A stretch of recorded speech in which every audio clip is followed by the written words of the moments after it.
Good morning. Let me just double check something here. There we go. Just wanted to make sure that I hooked it up to the right channel. So, good morning. Hope you're having a great week. It is Friday, I believe. Yep, Friday, January the 10th. It is 8:10 a.m. Central Standard Time, local time here in Oklahoma City. I am at home. I figured we would roll through the load board. So, let's switch over to the load board and I'll have it in the background while I'm talking. Um, Let me turn off the blur effect really quick. I have the blur effect up there to block out agent phone numbers. You're going to occasionally see some agent phone numbers. Don't call them. This is a private load board. This is not a public load board. If you call these people trying to book these loads, you're going to confuse them. And you're not going to get these prices unless you're leased to Landstar.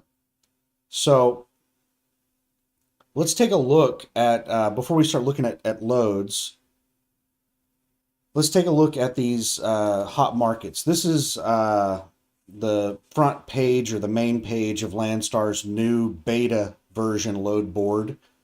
It's still in beta, but they recommend that everybody use this one instead of the old one, even though it's not fully like released yet. So if we look here at the hot markets, Chicago is way up there, number one hot market. 3,000 total loads. Then we have Pennsylvania, East Pennsylvania, which would be over near the coast, near New York City. So 2,400 loads there. And then we have Houston, and then Atlanta, and then Los Angeles, way down here at 1,600 loads. Los Angeles is usually up close to the top, right around the 3,000 load mark. So the LA market has a lot fewer loads than normal. Probably has something to do with the fire situation over there in Los Angeles. But yeah, there's a lot fewer loads. I suspect that a lot of businesses are closed in the LA area, and there's probably a lot of disruption with the roads. So yeah, massive drop in the number of loads in the LA market. So yeah, I would avoid going over to the LA area if you typically run in that area. So now let me turn the blur effect back on. Flip it back over to me, and we will pull up the actual load board and start looking at some real loads.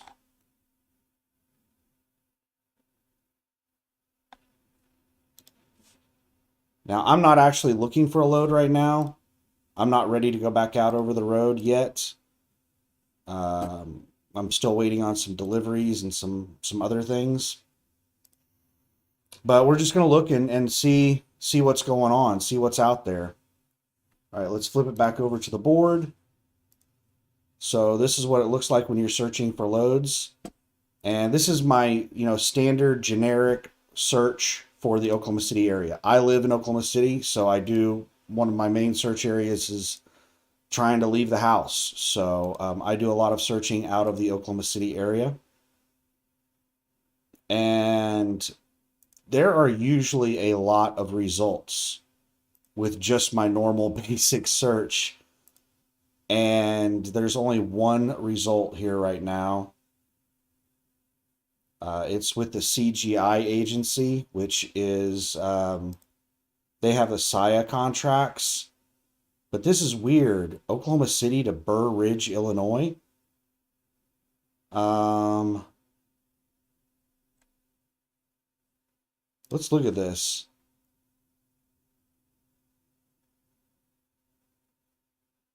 No comments.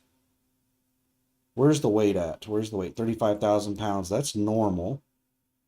CGI on all of their um, SIA contract loads, they just put 35,000 pounds as the weight on all of the loads.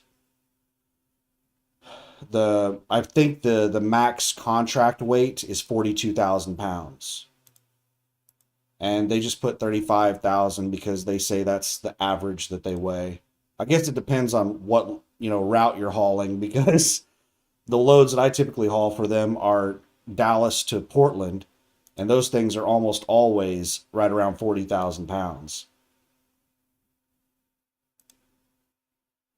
This has 2 extra stops: Henderson, Colorado, and Salt Lake City, Utah.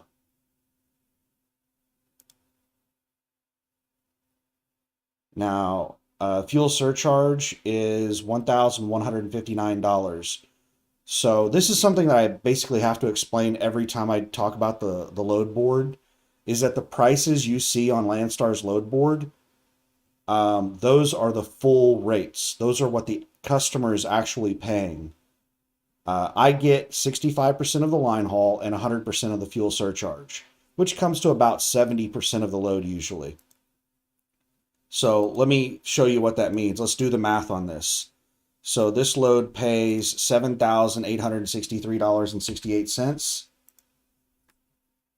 7863.68. Of that total amount, the fuel surcharge is $1,159.92. So let's subtract 1159.92, and then we come out with $6,703.76. That's the line haul amount. I get 65% of that. So times 0.65, that's $4,357.44. And then I get 100% of the fuel surcharge. So now let's add the fuel surcharge back in of 1159.92. So what I would make on that load is $5,517.36. So that's how the loads work on here. So the rates that you see on here, that's what the customer is paying, which in most situations you have no idea what the customer is paying. But at Landstar, everybody gets a fixed cut over here. Now, if this was a spot market load, something that was reposted off the load board, we wouldn't know what the customer was actually paying. We would just know what the broker was listing it at. So on co-brokered loads, we don't actually know what the customer's paying. All we know is what the other broker is telling us that they're paying for the load. We know what the other broker is paying us for the load. But this is it's a preloaded trailer, and it should be a direct shipper load. Yeah, direct shipper right here. That means it's a direct customer. It's not a co-brokered load. If direct shipper said no, then that usually means it's a co-brokered load. It's a load that some Landstar agent is reposting off the spot market. Let me switch this over. I'm going to show you something else real quick before we start really diving into the load board. I'll show you outside my house right now. We had a snowstorm yesterday, and the temperatures have not gone above freezing yet, so it's still a winter wonderland outside. We got footprints in the snow, so there are people out walking around.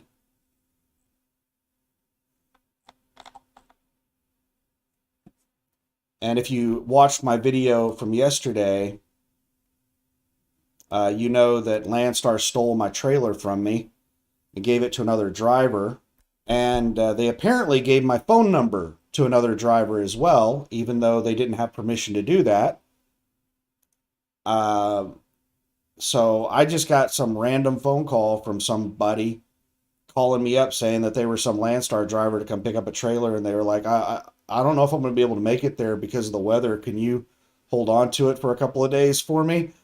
That was the voicemail that he left. I didn't bother contacting him back. I'm not going to. It really ticks me off that Landstar Trailer Utilization gave my phone number to another driver.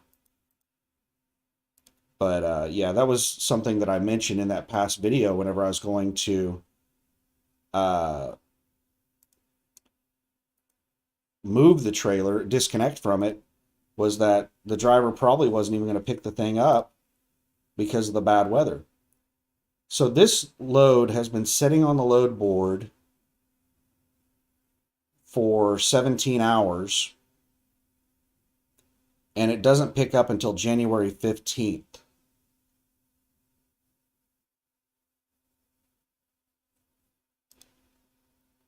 It's not a great load. It's going over into the freight desert. Salt Lake City isn't horrible, but it's not very good either. All right, so let's edit the search. And before we start lowering the requirements on these loads, let's just look at a couple of other markets. So right now we're looking at Oklahoma City. Let's look at a couple of popular markets. Let's look at Fontana, California, which is basically the LA market. We're going to leave the exact same search parameters. And we've got a whole bunch of things popping up here. So I have it set to a really big search radius, 250 miles. So it's going all the way from LA. It's picking up loads coming out of Vegas.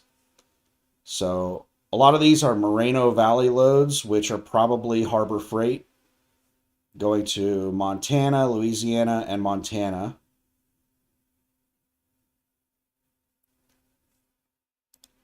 Let's see what agency these are. Yeah, these are the FLS agency, that's who has the Harbor Freight contract.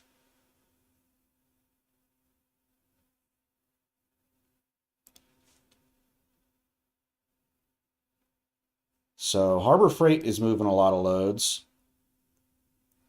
So Moreno Valley to Montana, Louisiana, and Montana. And the Montana loads are paying around $3.80 a mile. That's the full rate. We get about 70% of that. So $3.80 a mile is 3.8 times 0.7. It's about $2.66 a mile, which is probably not worth it to go to Montana. Montana's out in the middle of the freight desert. If you're going to take a load to Montana, then you have to plan on a massive deadhead of like 1,000 miles to get your next load. Because the only loads you're going to find coming out of Montana are going to pay nothing, and they're going to be max weight loads. They're like 45,000 pound loads paying 86 cents a mile. It's better to deadhead than haul that crap.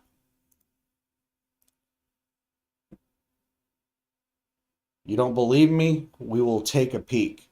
Who knows? Maybe I'll be wrong. Maybe there'll be some unicorn load out there in Montana. But we'll check it out here in just a second.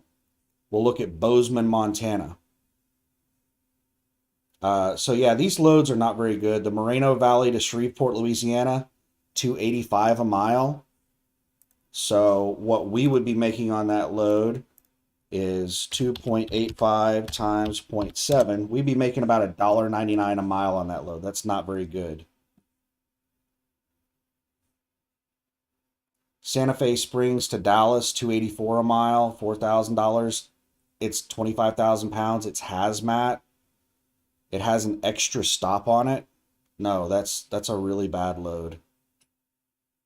Las Vegas to Tulsa.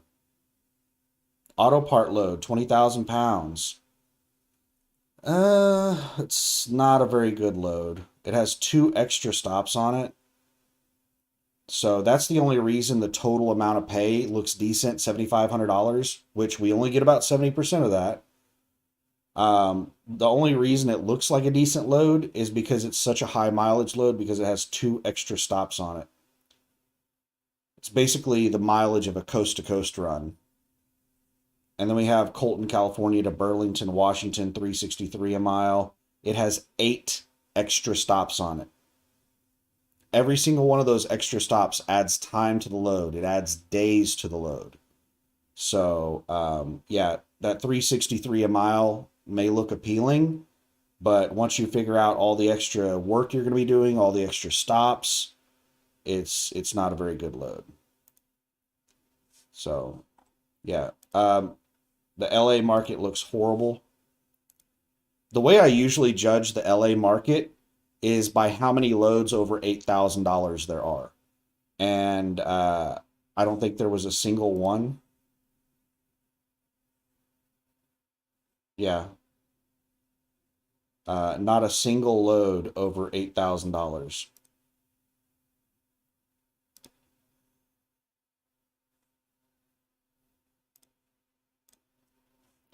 All right, so now let's look at, we were going to look at Bozeman, Montana. Let's look at that real quick. Ah, Bozeman, Montana. Um, 0 available loads. So let's turn some settings down here. Let's turn the minimum rate per mile down to 0.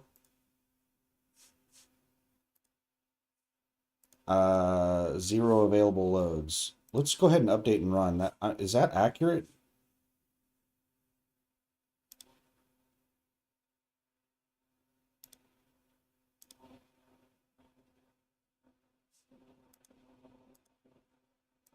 Is it not letting me do 0? Yeah, I guess it doesn't like 0.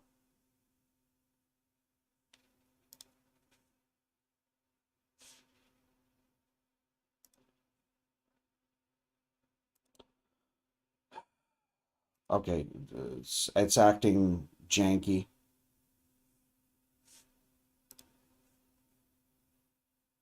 So let's try minimum revenue of $2,000.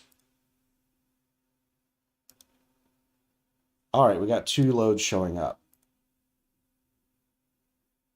So we got Lavelle, Wyoming, and Idaho Falls, Idaho, going to Seattle, Washington, and Corvallis, Oregon. I think Corvallis is close to Portland. So basically Seattle and Portland. And one of them is $3.89 a mile.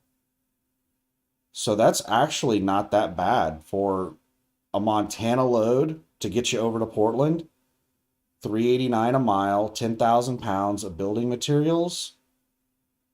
That's not bad at all. Let's look and see if there's anything weird in the comments on that load. Because U.S. citizen, dedicated load, exclusive use. So you must be a U.S. citizen. So you might be going onto a military base or something like that. This is most likely a government load. And it is exclusive use, which means you can't have anything else in the trailer aside from this load. So this is most likely some type of government load. Description is 2 pumps. You're hauling 2 pumps, and they think each one of these pumps weighs about 5,000 pounds.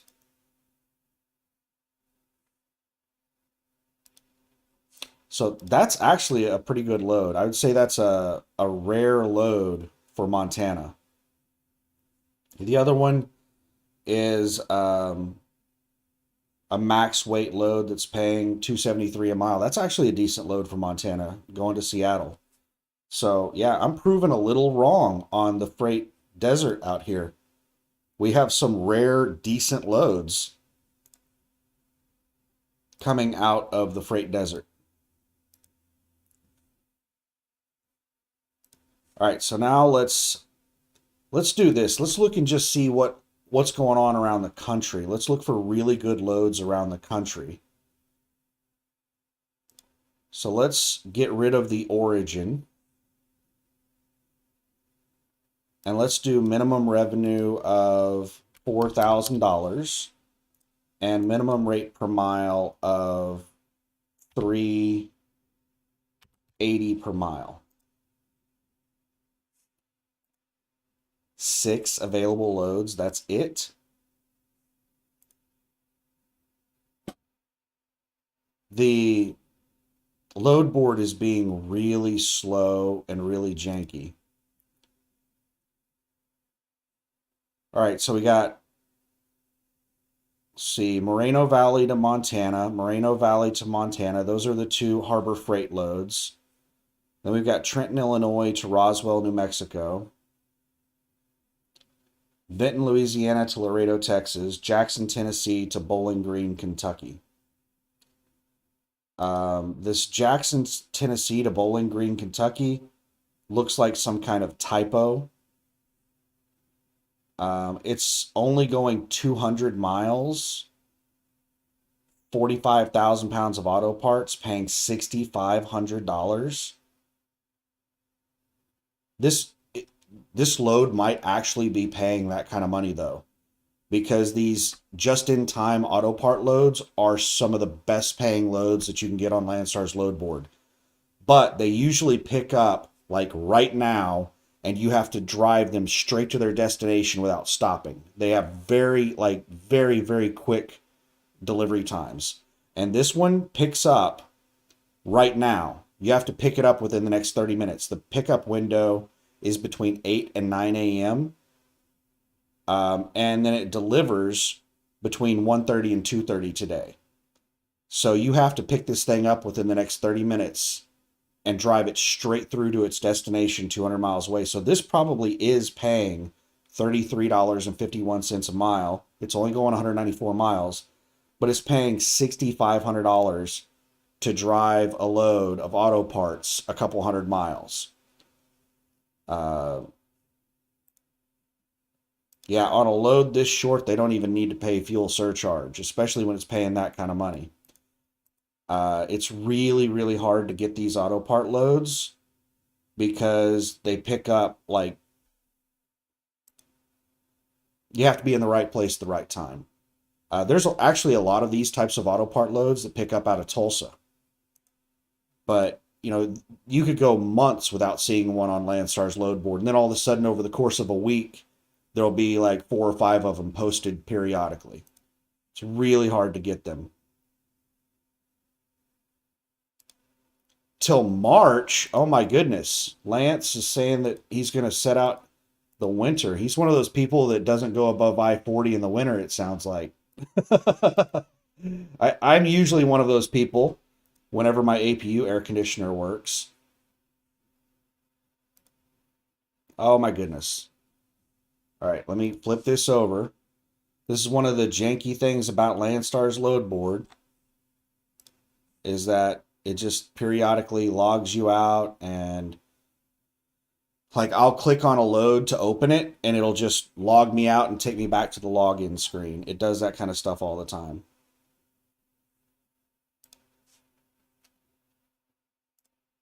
All right, I'm getting it pulled back up. All right, now we're back in here. So that auto part load may not be covered. They may not be able to cover that auto part load.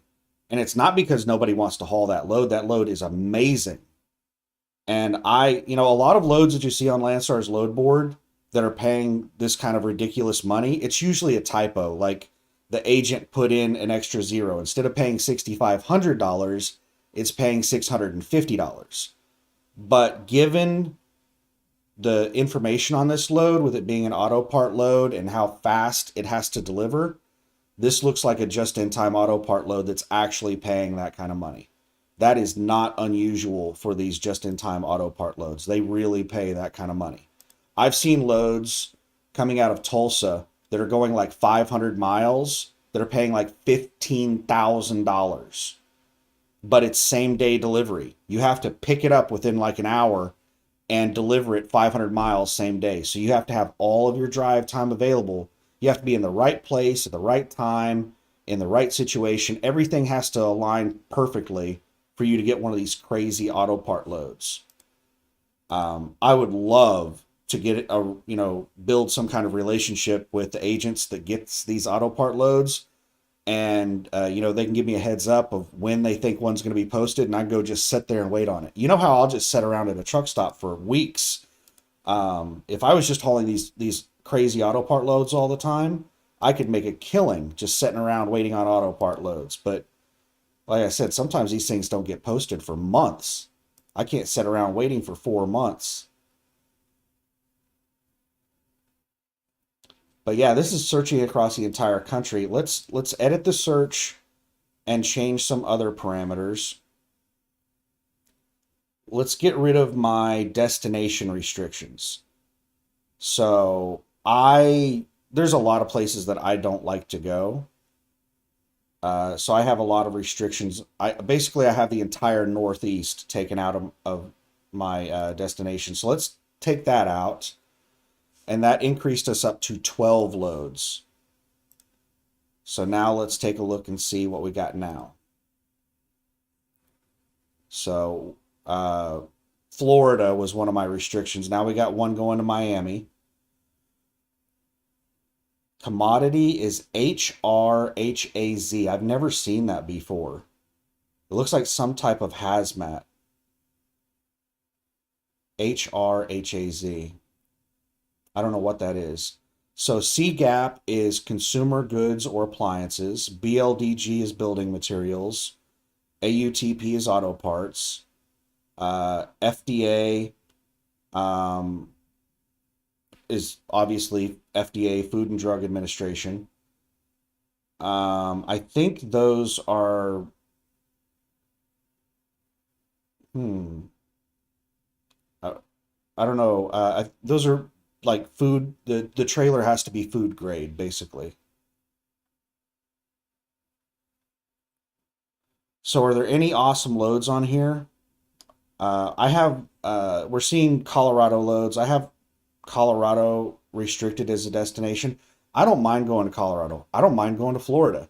The reason I have Colorado and Florida restricted on my destinations is not because I don't want to go there because of traffic or tolls or something like that, like the Northeast. I don't go to the Northeast because I don't like driving in that area. I don't mind driving in Colorado or Florida. I don't go to those places because they just don't pay enough money to go into those dead zones. Like they're freight deserts. Um, so so we got Miraloma to Denver paying 457 a mile. Anything less than $5 a mile going into Colorado is not worth your time. And even at $5 a mile, that's like you need to crunch some numbers to see if that's even worth your while. And I'm talking about full rates. Like the way my mind works is based on full rates because that's the way Landstar lists the loads on their load board is the full rate. So I get about 70% of what you see listed on here, like I've explained multiple times. So Arthur, Illinois to Ridgeland, South Carolina, 9 extra stops on it. Those are the stops here. Those are the number of extra stops. So a normal load has 0 extra stops. So every load has a pickup and a delivery. And then the number you see here is the number of extra stops besides those 2 stops. So 389 a mile for a load that has 9 extra stops on it is not a good load. 482 a mile for a load that has 3 extra stops on it. Not a very good load.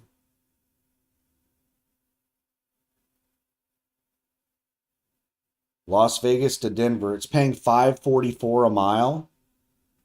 That's not a terrible load. I would say that's a mediocre load. It's worth taking, maybe. But the problem is going Las Vegas to Denver.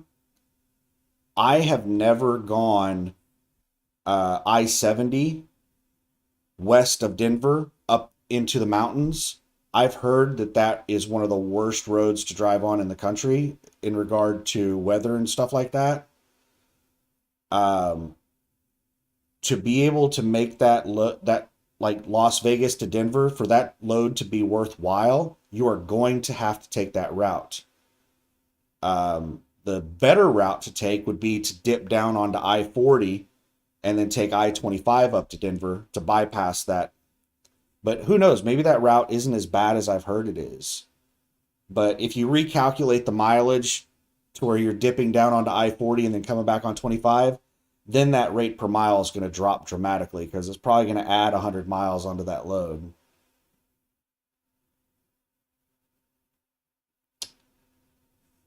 Benton, Louisiana to Laredo, Texas, 15,000 pounds of auto parts.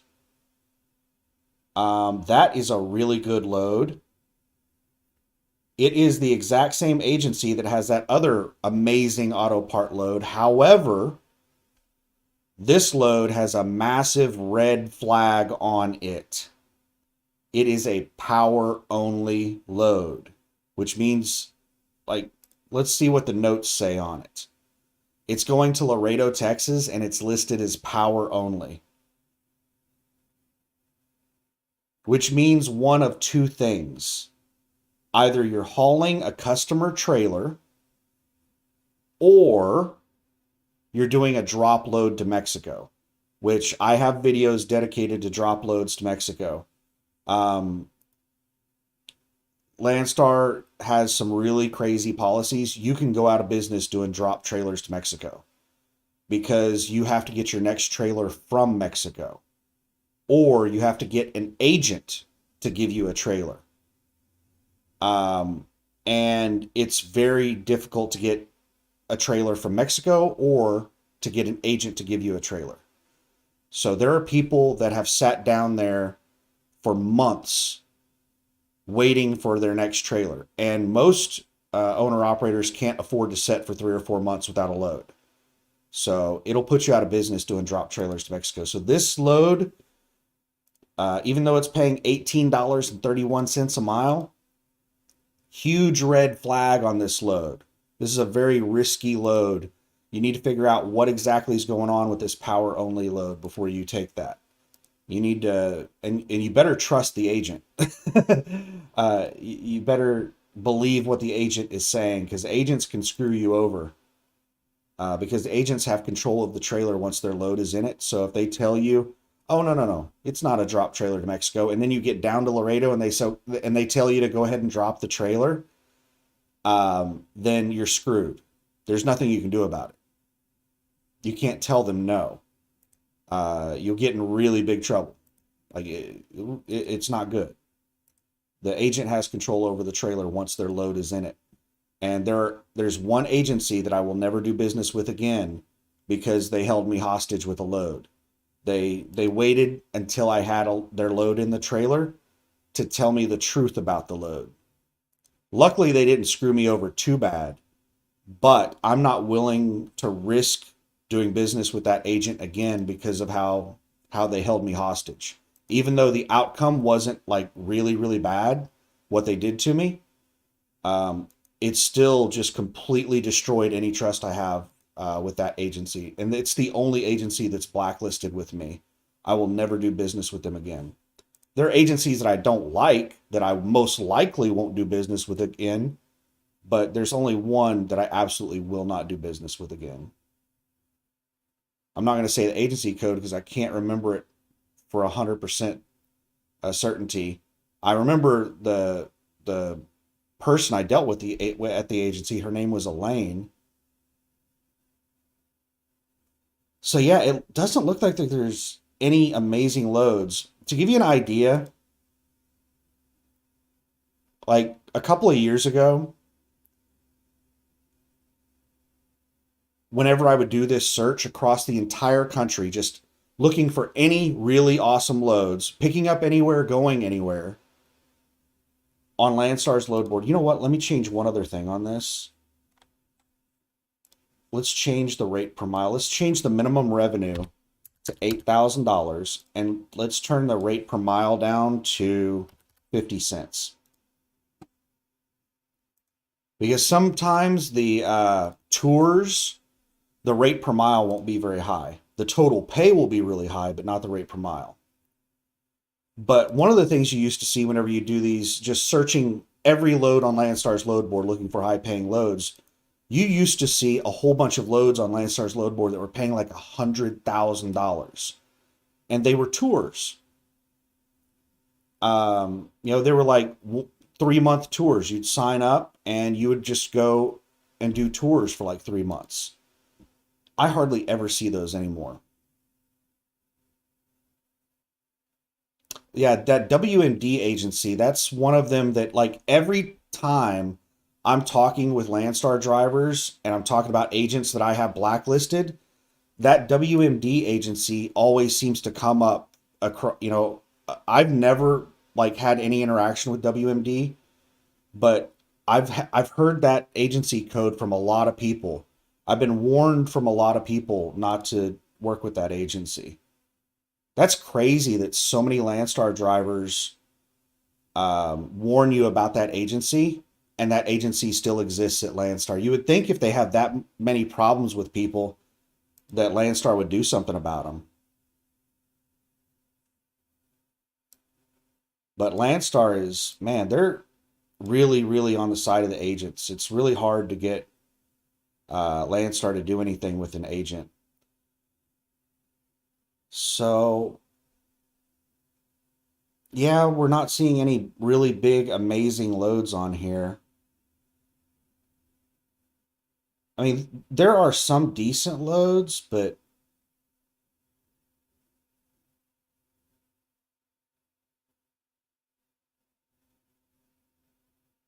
most of these are terrible.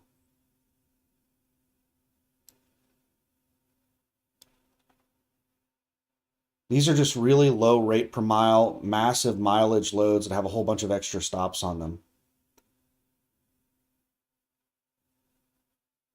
Freight market is pretty bad right now. All right, so now let's. That was looking at the entire country, loads going to and from all destinations. But it was restricted to only loads that I can haul, which are solo dry van loads. It wasn't looking at flatbeds, oversized, overweight, or team loads, or anything like that. And I'm not going to change all my search settings to just look at anything. If we start looking at team loads, you're going to see some really, really good loads. Um, Let me actually, you know what? I'll show you that real quick because that's not a big setting to change. Where is it? Flags, team. Yes, let's just look at team loads for a minute.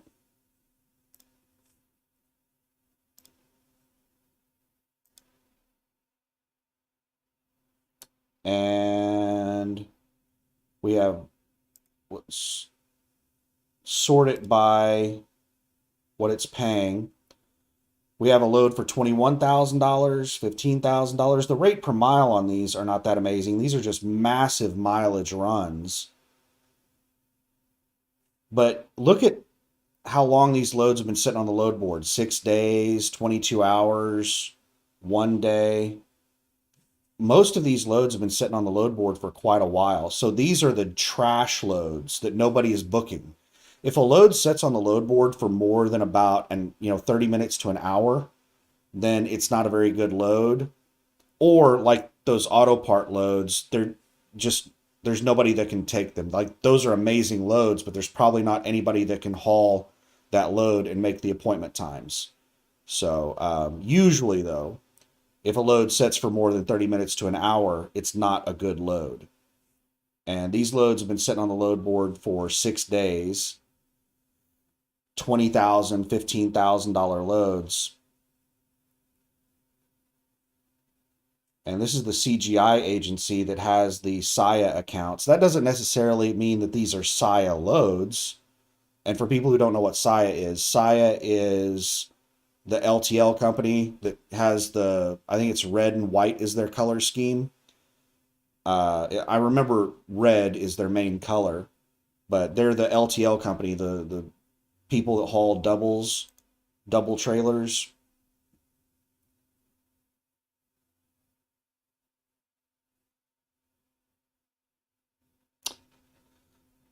But yeah, these are pretty nice. I mean, it'd probably be a really nice gig, husband and wife doing team runs. You can make crazy money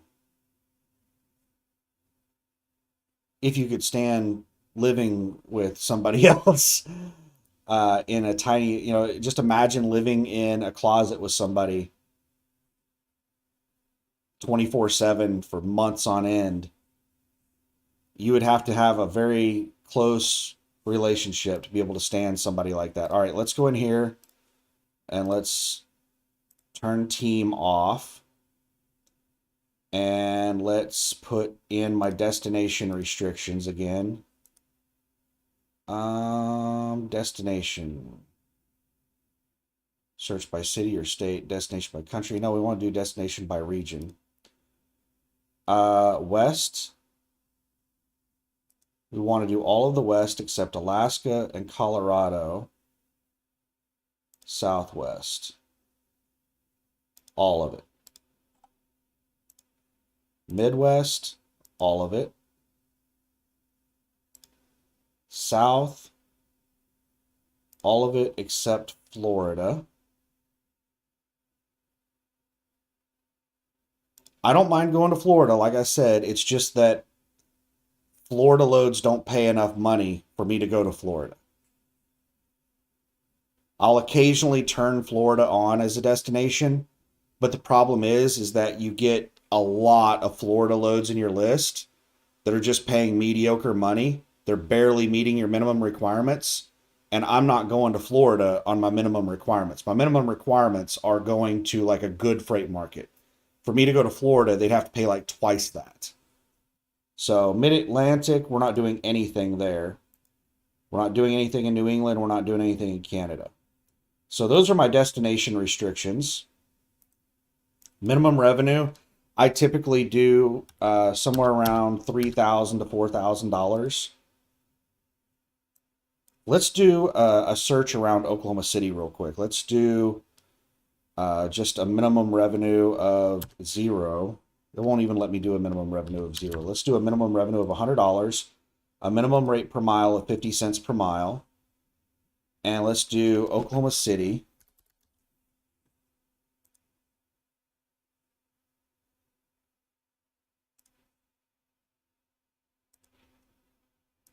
And let's do a radius of 150 miles. That's far enough to pick up Tulsa, but not far enough to pick up Dallas.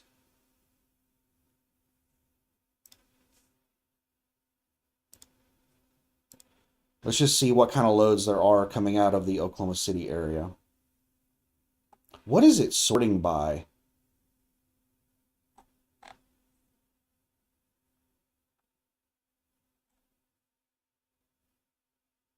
It's not sorting by time.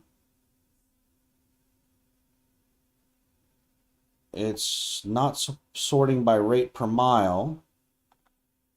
And it's not sorting by total revenue.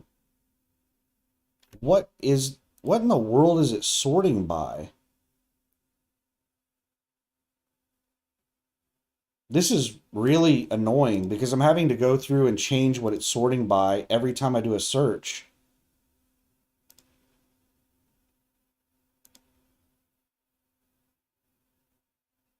And I don't even know what it's sorting by. Oklahoma City to Burr Ridge, Illinois. That is the CGI load that we looked at earlier. Has 2 extra stops on it. That's not a bad load.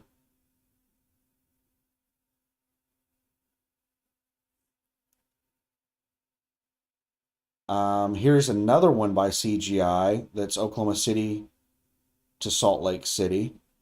That's actually, I think, the one we were looking at earlier. It stops in Denver and then goes to Salt Lake. And I don't know where the 2 extra stops are for the Burr Ridge, Illinois. And then we have Oklahoma City to Green Bay, Wisconsin. Oklahoma City to El Centro. Is this the CGI agency? No, this is JKR going to Green Bay, Wisconsin. Let's see if we have any comments on this that gives us an idea of what kind of load it is. 53-foot van, pallet jack. You have to have a pallet jack. 20 E-track ratchet straps. This is most likely a driver unload. So you have to have your own pallet jack and 20 E-track ratchet straps. This is an absurd requirement. It's also listed as a high-risk load. I don't even know what that means. What is a high-risk load? Does that just mean it's extremely valuable? Everything is extremely valuable these days. A lot of the insurance requirements in the trucking industry have gone up. Like, I forget what the standard insurance used to be, but I think the standard cargo insurance used to be something like $100,000. And because of inflation, I think the standard cargo insurance has gone up to like $1 million. Like that's like the basic minimum standard for cargo insurance these days.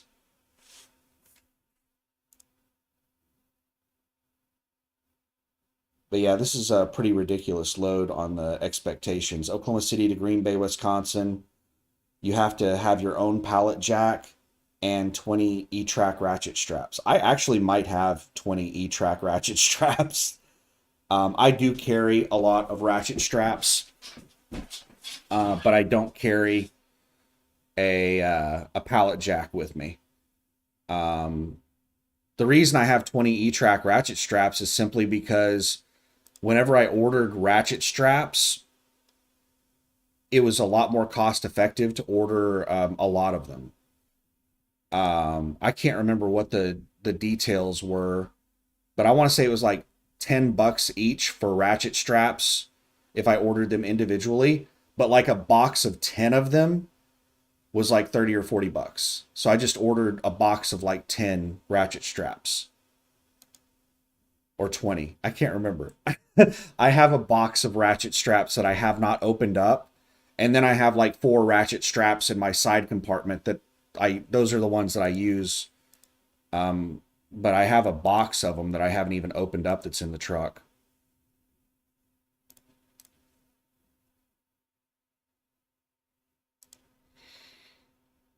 All right, Oklahoma City to Green Bay. That's one we were just looking at. Oh my goodness, it switched back over to whatever in the world it is sorting by. What is it sorting by?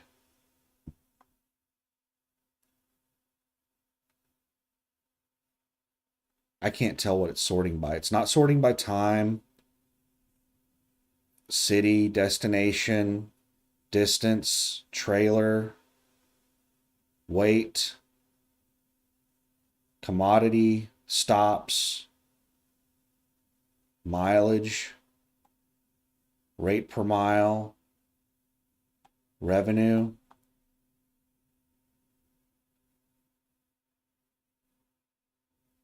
Is it is it sorting? It is. It's sorting by agency.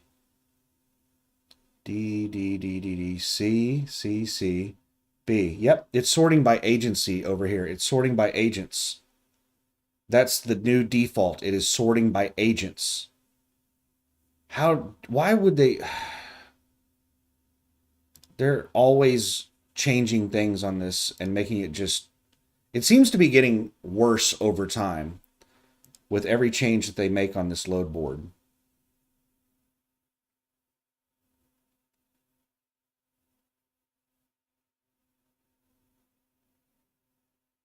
All right, let's look and see what awesome loads we have here. Bessie, Oklahoma to Lebanon, Oregon. 40 to max weight building materials. Let's talk about building materials here in a second, if I can remember. Let me just skim through this first, and then we're going to talk about building materials.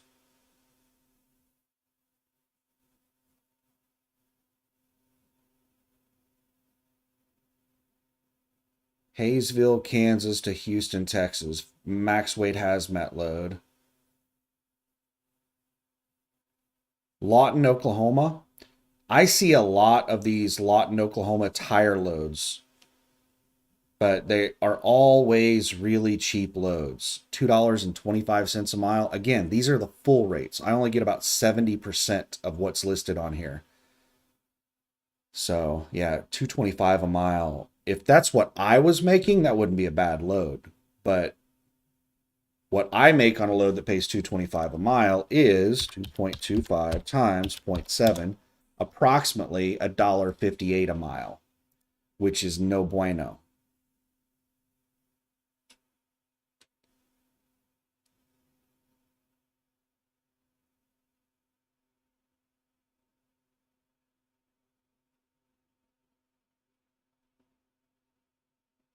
Tulsa to San Angelo, Texas, 30,000 pounds of hazmat, 374 a mile.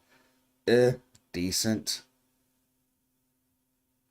I would love to find some kind of dedicated run between like Oklahoma City and Albuquerque or Oklahoma City and Amarillo or something like that. That would be the perfect load. Just some dedicated run just going back and forth between like Oklahoma City and either Amarillo or Albuquerque or something like that. I-40 in between Oklahoma City and Flagstaff is like one of my favorite stretches of road.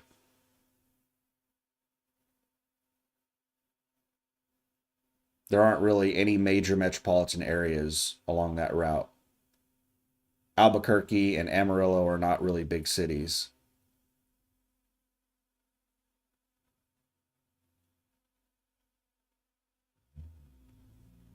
Tulsa, Oklahoma to Grapevine, Texas has 2 extra stops on it, 5,000 pounds of hazmat. Not that great.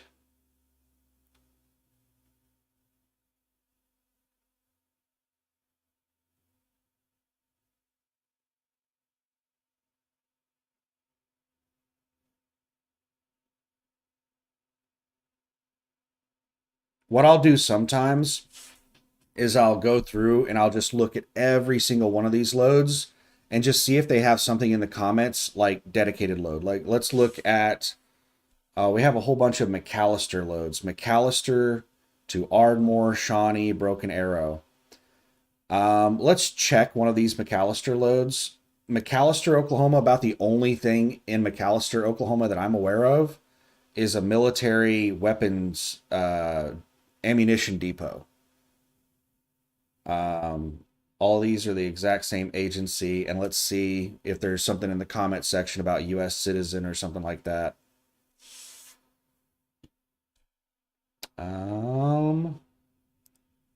Nope.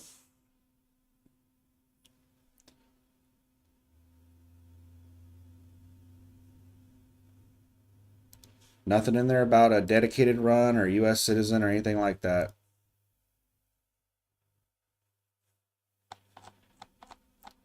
Let's see.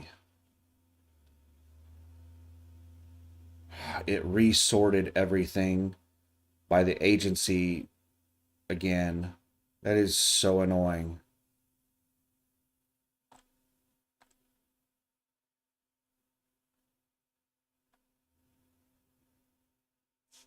All right, I'm going to switch back over to me for a second, and I'm going to change the search.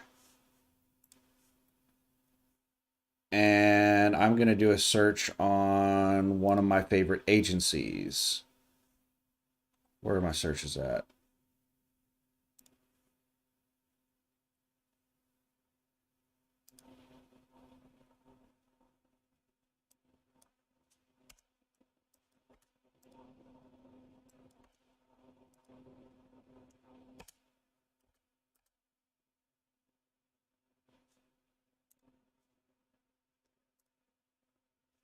This second here. This thing loads so slow. I'm still trying to get it pulled up here.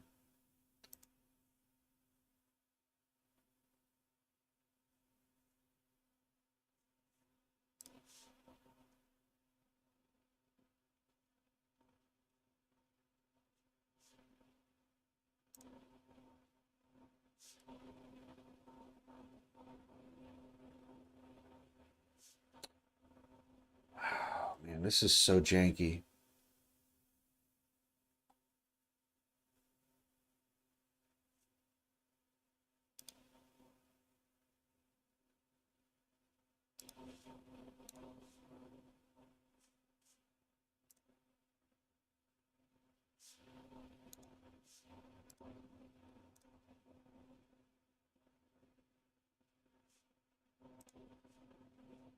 I don't want to mess up one of my saved searches, and it will not let me. Let me see if I can do it. Let me figure out a way to do it. Let's do. There we go. It's going to let me do a basic search. Now let's flip back over. Had a dedicated CGI FedEx from Fort Worth to California for 6 months and then got bored. Oh my goodness, that sounds amazing. Fort Worth to California FedEx. What's awesome about that FedEx terminal, I'm sure California has a whole bunch of different FedEx terminals, but the FedEx terminal that I always delivered to in the LA area was out at the edge of the LA metro area. It was oh my goodness. Maps.google.com. It was really awesome because you didn't really have to go into LA where that FedEx terminal was at. Where are we at? Where are we at? We're in Mexico, aren't we?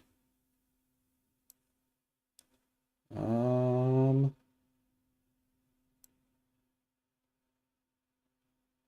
right, that's I-15. Where's I-40 at? There's I-10. So we got I-40 and then I-15, and then you came down in here, and it was like right here where I-15 comes in. Right there it is, FedEx Freight. Bam. It is like right at the very tip of the LA metro area. You just kind of like dip in. You don't even really, like, you just come into the very edge of LA and then you pop back out on I-40. However, if you're doing the Fort Worth dedicated, then you're using I-10. So, I mean, you would be coming up through I-10 and then driving through San Bernardino and, then hitting this. It would probably add a decent amount of mileage for you to go up the I-40 route, so it wouldn't be worth it. But yeah, you're driving through a whole bunch of LA metropolitan area type stuff, LA cities, Southern California cities, going through I-10 through. It's not too bad though. You're still on the outer edges, but coming in on I-40 to that FedEx facility, like I was doing, it was lithium batteries was the runs that I always got from Oklahoma City to San Bernardino with FedEx.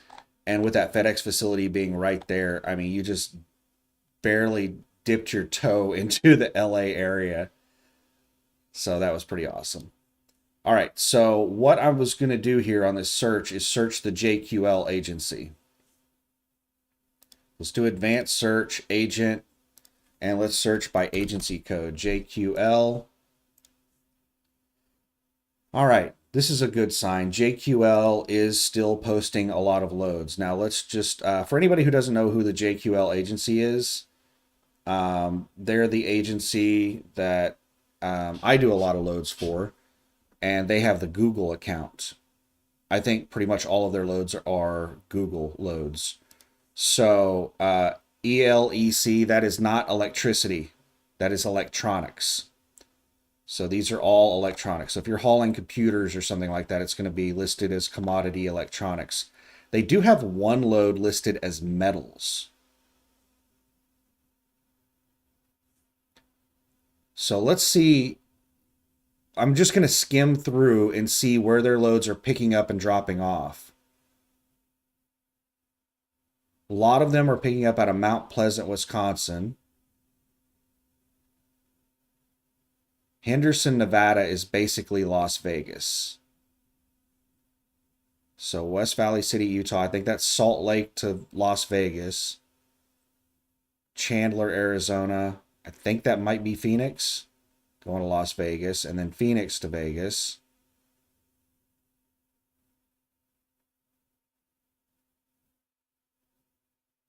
Mount Pleasant Town, Wisconsin, New Albany, Ohio, Leesburg, Virginia, Manassas, Gresham, Oregon. I've picked up and delivered several loads to the Gresham, Oregon location. That is the warehouse that's right next to Troutdale, Oregon, which is the eastern side of Portland. This particular warehouse is just right behind the TA in Troutdale. It's just like a couple of miles away from the TA in Troutdale, Oregon. Fairburn, Georgia, I'm pretty sure that's Atlanta. Simpsonville, South Carolina. Fort Wayne, Indiana. Sydney, Ohio. Mount Pleasanton, Wisconsin. Canal, Winchester, Ohio. Osceola, Wisconsin. Palmetto, Georgia. Mount Pleasant Town, Wisconsin to Fairburn, Georgia.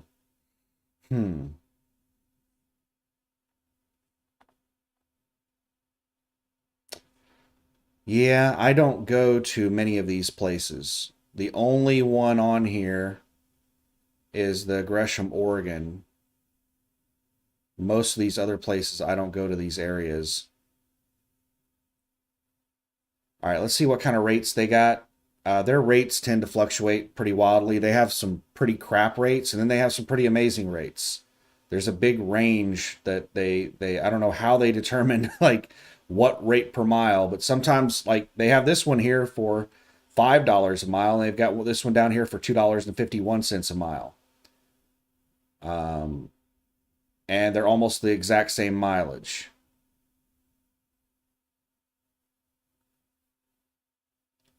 So I don't know how they choose their rate per mile on these contracts.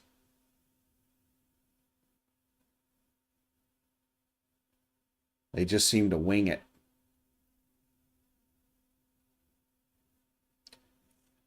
Cattleman, California, halfway between LA and San Francisco. Oh my goodness. Out there in the farmlands.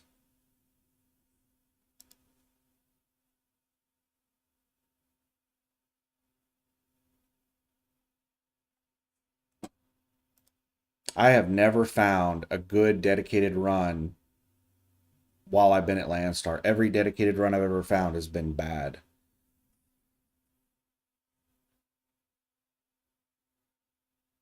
But that sounds like you had a good one. I probably would have done the same thing. I would have gotten bored of it after about 6 months and I'd have been like, nah, I don't want to do this anymore.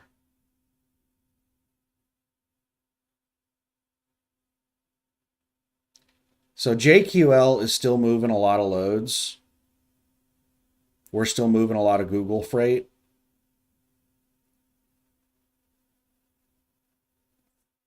So that's good.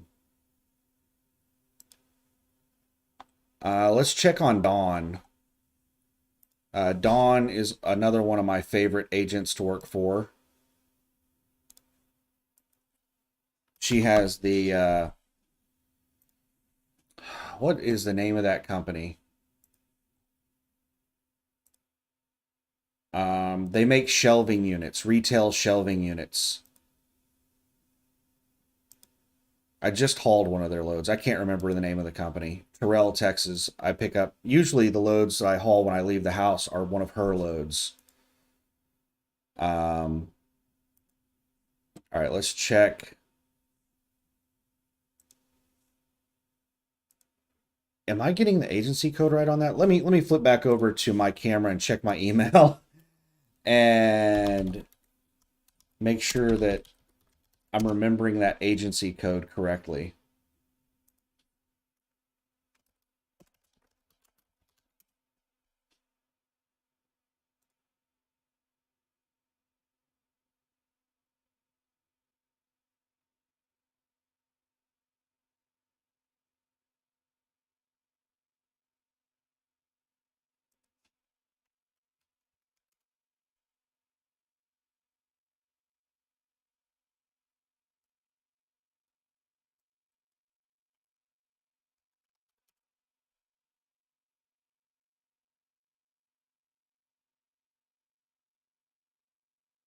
Yeah. Dawn Flores. I don't know how she pronounce it. DDB. She's the type of agent that I like to work with. DDB. And what did we have in there? DDB. Yeah. So that was the right one.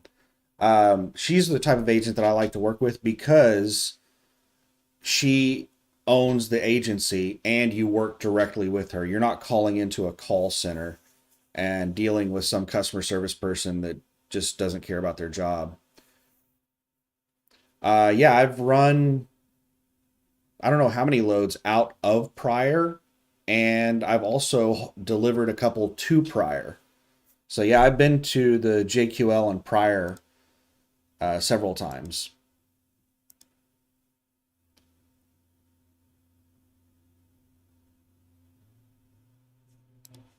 All right, what was the other agency I was wanting to look at? So let's take a peek at CGI.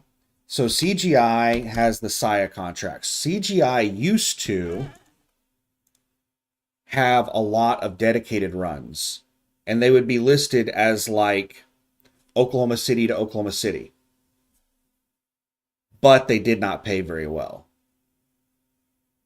So back when the freight market was at like all-time highs, it didn't make any sense to do those dedicated runs because they were paying like 250 a mile and you were just getting showered with money. It was easy to run at loads. All right, remember when I'm talking about rates, I'm talking about the full rate because that's what Landstar lists on there. So 250 a mile, 70% is $1.75 a mile. So back when we were at all-time highs, those dedicated runs were only paying like 250 a mile. Why in the hell would I be running loads at $1.75 a mile when I could be running loads that are paying $5-6 a mile and I'm making like $3 a mile or more after all the percentage cuts? It would be ridiculous for me to be running $1.75 a mile. But there were a lot of people running those dedicated runs. They were really popular. People love dedicated runs, even if they pay nothing. I've seen people flat out go out of business on dedicated runs that just don't pay anything. I made a video about it. Ron, you remember? Okay, so if you follow the channel and you're one of those very few people that's listened to like every video I've ever made, then you know the story of Ron. Did I throw that little piece of paper away? I had it sitting on my desk for like years. And I think I ended up eventually throwing it away. But Ron saw my Landstar truck parked where I pay to park the truck, and he paid to park at the same place.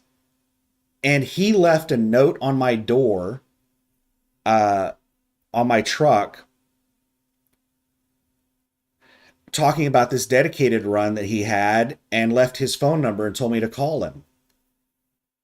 And so I called him up and he told me about the Hobby Lobby account. He was running this Hobby Lobby account. And this was back when we were at like all-time high freight market. This was shortly after I leased onto Landstar. And he was running this Hobby Lobby account, and I can't remember what it was paying back then. They've lowered the rate several times since then. They don't even have the run anymore. But I think back then it was paying like $1.90 a mile. And they lowered it a couple of times to where it was only paying like $1.60 or $1.70 a mile. I can't remember what the last rate they were paying on that load was. But it was paying like $1.90 a mile. And it was a dedicated run shuttling containers between Oklahoma City and Dallas. That is the perfect dedicated run. I loved the actual run itself, just going between Oklahoma City and Dallas. There were a lot of things I did not like about it. I tried it out. All of the containers were extremely old. I mean, there were containers that were manufactured in the 70s that I was hauling, and they were not well maintained. Like, there were containers that I picked up that had air leaks, and when I went to like see exactly what was leaking on the hose crumbled in my hand. Like, that's how old these things were. So there were issues with pretty much every container that I hauled. Almost no container I hauled was legal. And I tried to get them fixed, and Union Pacific they refused to fix the containers. And Hobby Lobby refused to fix them. So, well, I say containers. Technically, it's the chassis that the container is sitting on that I wanted fixed. But they would refuse to fix them. They would tell me, "Oh yeah, we'll get that fixed. Just go ahead and park it over here, and go ahead and get with your dispatcher and have them assign you another one." And they would get me assigned another one. I would have an issue with that one. Talk with them again. Put that one over there, and I would go through like 2 or 3 containers. I would eventually just give up and just end up hauling a container that was illegal. And what I sit there and watch them take those containers that I dropped off at the shop. They would hop into a hostler, go over and hook up to it, and put it right back over on the ready line without doing anything to it. And I went up and confronted them on it one time. I was like, you guys didn't repair that. Why are you putting it right back over here? And they said, well, it's because Union Pacific won't approve the work. They won't work on these trailers up here. They want us to take them down to their rail yard to work on them. I said, well, it's not legal to move. It has to be fixed before it's legal to move. You can't just magic it down there without fixing the problem. They're like, yeah, I know, but that's the way Union Pacific is. They just won't do it. So I just, there were a lot of negative things about the account. But anyway, Ron. Ron was the number one driver on that account. Whenever I called the agent to ask about the account, he sat there and ranted and raved about Ron, about how Ron was his number one driver and he loved Ron and all that stuff. I ran that account for a few days and I was like, this thing sucks. Like, I can't make any money on this. I'm going to go back to doing regular runs. But I left on good terms. And then a couple years later, when the freight market went down, I was like, well, now that Hobby Lobby load isn't looking so bad anymore.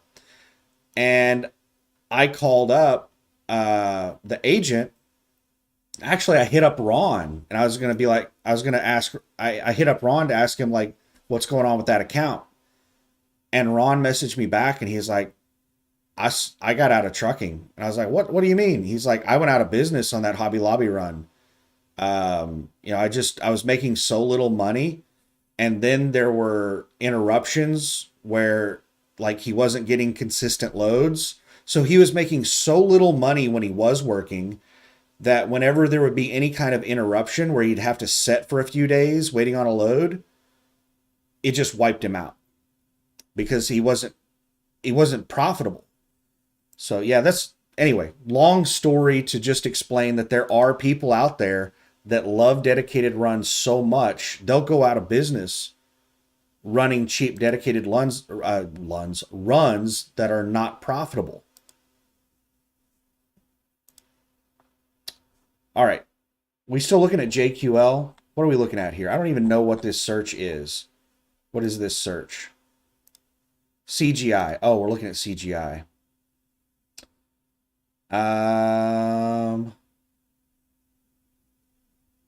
Burridge, Illinois to Burridge, Illinois.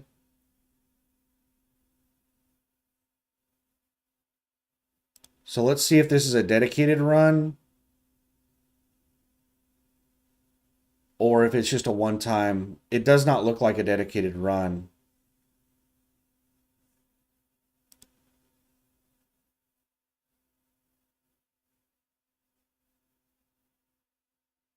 No comments. Is it a team? Yes, it is a team load. That's what it is. It's not one of those dedicated runs.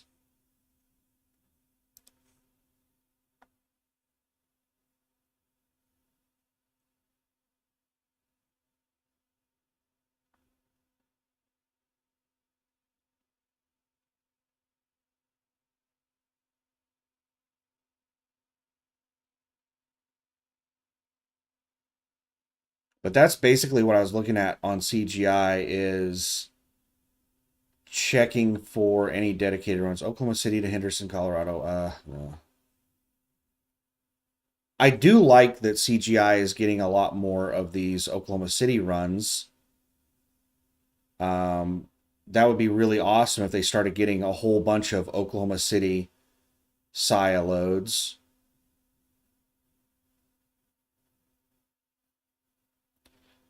I suspect that the dedicated runs will come back if the freight market starts booming again. Because what ends up happening is these LTL companies like Saya and XPO, Old Dominion, whatever, not YRC anymore. I don't even think YRC would be one of them because they were a union company. But what ends up happening with these LTL companies is whenever freight starts booming and they have a whole bunch of extra loads that they can't cover with their normal drivers, then they'll hire companies like Landstar to come in and help them haul that extra freight. they try to avoid expanding their workforce because of fluctuation in freight volume. Because if they come in and they hire drivers and then the freight volume dips back down, then they have to fire or lay off those drivers and pay them unemployment benefits and all kinds of stuff like that. It's a big pain in the butt to expand and then contract their workforce. So what they try to do at these LTL companies is they try to hire enough drivers to handle a normal amount of freight. And anytime the freight volume gets higher than normal, then they'll start doing dedicated runs with places like Landstar to handle that overflow freight. So whenever the freight market contracts, the freight market slows down, then all of those dedicated runs disappear. They can handle all the loads with their in-house drivers. So I think that's why all of our dedicated runs have disappeared off of Landstar's load board for places like Saya. But if the freight market comes back, I'm sure they'll pop back on here, but I'm not seeing any of them on here right now. Now, let's go back to the, let me flip back over to just me, and then we'll flip back over to my regular standard Oklahoma City search. And building materials. I just remembered I was going to talk about building materials. So once I get this flipped over, I'll try to remember to talk about that. Do you have any idea why I might talk about building materials with the freight market?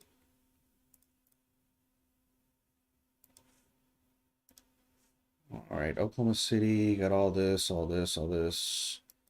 Minimum of $3,000, minimum of $250 a mile, radius 250 miles.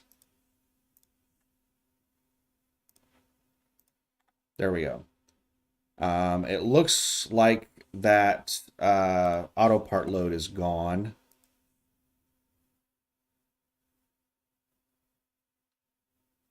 Actually, no. Where was that auto part load picking up at? No, I think that was in a different search that we were looking at. That was not near Oklahoma City, was it? All right, so let's skim through these real quick. We've already seen these CGI loads going from Oklahoma City to Burr Ridge, Illinois, and Salt Lake City. So a lot in Oklahoma. Is that the tire loads? Yep, those are tire loads. Going to Buttonwillow, California. Commerce, Texas to Des Moines, Iowa. 3 extra stops, building materials, $3.19 a mile. Grand Prairie, Texas, which is Dallas to Belmont, North Carolina. Why do I have North Carolina showing up? Yeah, North Carolina is in my search results. That's okay. That's cool. I don't feel like going over to the East Coast though. 255 a mile for 3 extra stops. That's no good. Weatherford, Texas to Nampa, Idaho. 266. Okay, so none of these loads are any good except maybe this Oklahoma City to Burr Ridge, Illinois. The Oklahoma City is Salt Lake City with 1 extra stop in Denver is decent, but it's dropping you off in Salt Lake City, which is, even though it's paying a higher rate per mile, it's paying $3.50 a mile. I think this Burr Ridge, Illinois is actually better because Salt Lake City is a decent, oh my God, it logged me out again. Uno momento, por favor.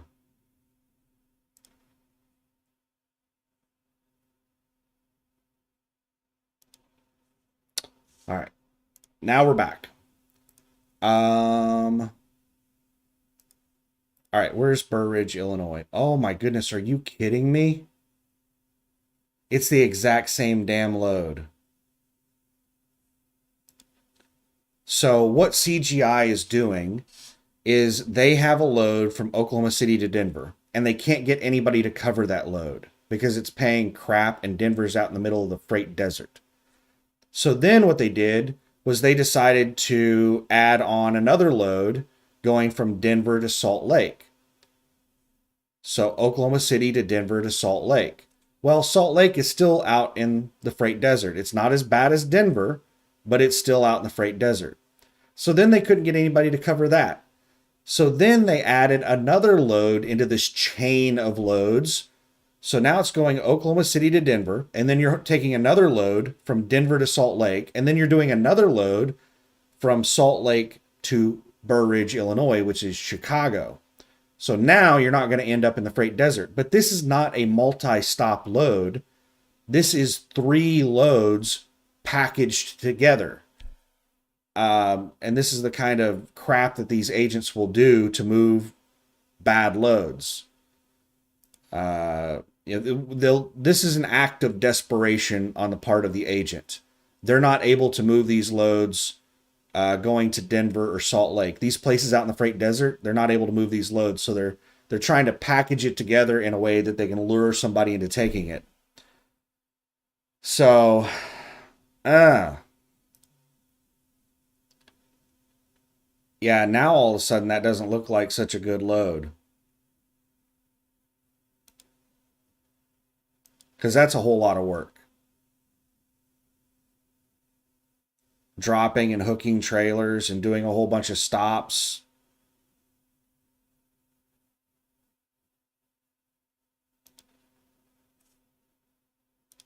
All right, so let's sort by age and then refresh.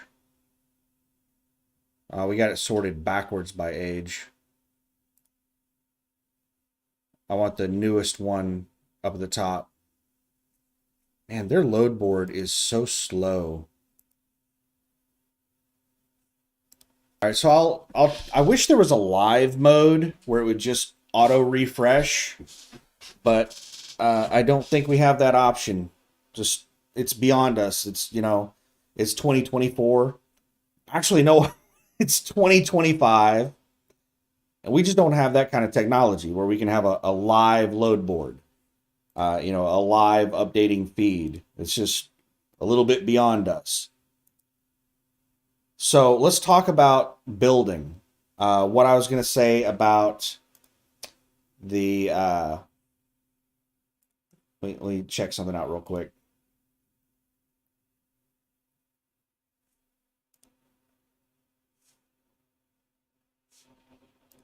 Uno momento.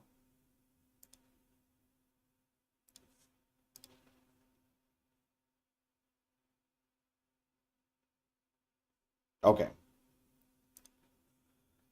So building materials. We have had 2 major events, at least 2 major events that I can remember recently.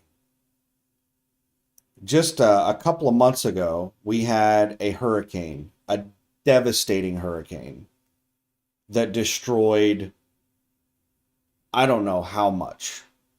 It destroyed infrastructure, it destroyed homes, it destroyed businesses, hundreds of millions, possibly billions in damages. Now, right now, let me flip this back over to me and let's pull up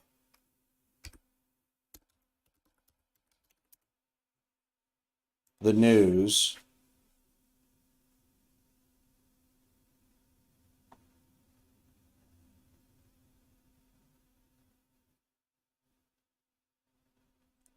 Well, unfortunately, it looks like the fires over in LA have dropped in the news because there was some political news that came out.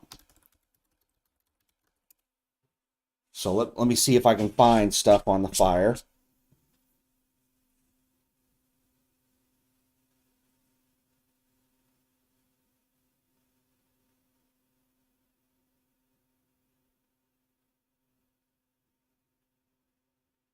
The Palisades fire, now historic and deadly, continues to grow.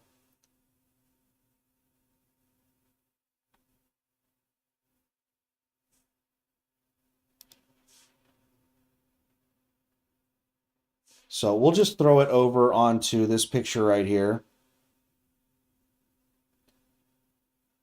This is what I was looking for.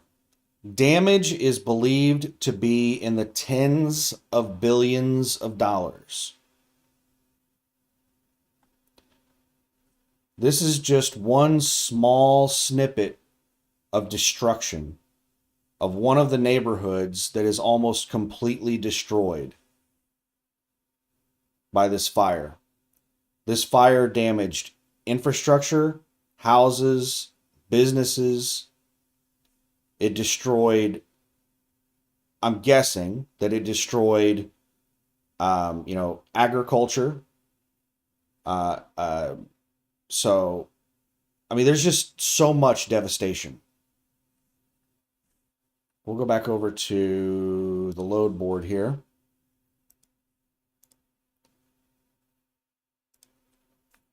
So what does that tens of billions of dollars equate to? What does that mean? We're tens of billions of dollars of what? Is it tens of billions of dollars of oxygen or diamonds or what? It's tens of billions of dollars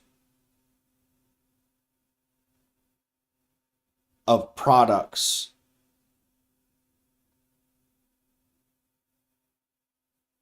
and materials. It's not goods and services. Well, I guess it is kind of goods. It's not services. It's not fictitious things up in the air.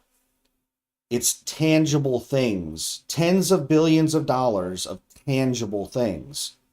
Lumber, computers, power lines, power poles, asphalt. I mean, if you have fire go across a road, it can heat that road up so much that it damages the road. It can melt the road. It can crack the road.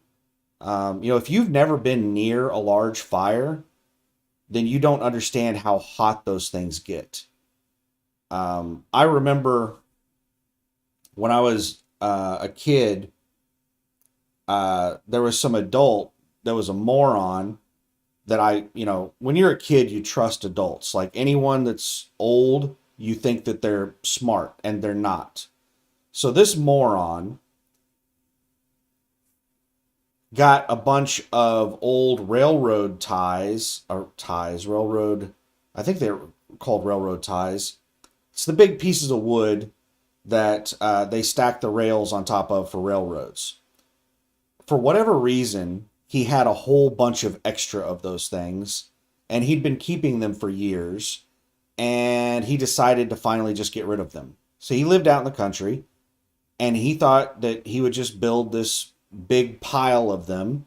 So he stacked them all up, and then he hosed them down. Like, these things were already covered in oil, but he was thinking, well, oil is hard to catch on fire, so I'll cover them in diesel so that they'll ignite a little bit better. So not only were these things just drenched in oil, he covered them in diesel. And this was a massive pile of these railroad ties. I would say it was probably about 20 feet square. So 20 feet by 20 feet by 20 feet by 20 feet. And it was probably 10 feet high. Huge pile of these things. And we're standing like 10 or 15 feet away from it.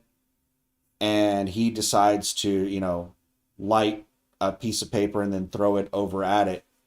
And it catches fire. And that thing just like almost exploded whenever it lit up. But he set that thing on fire probably 100 feet away from his barn. And like it almost burned his barn down.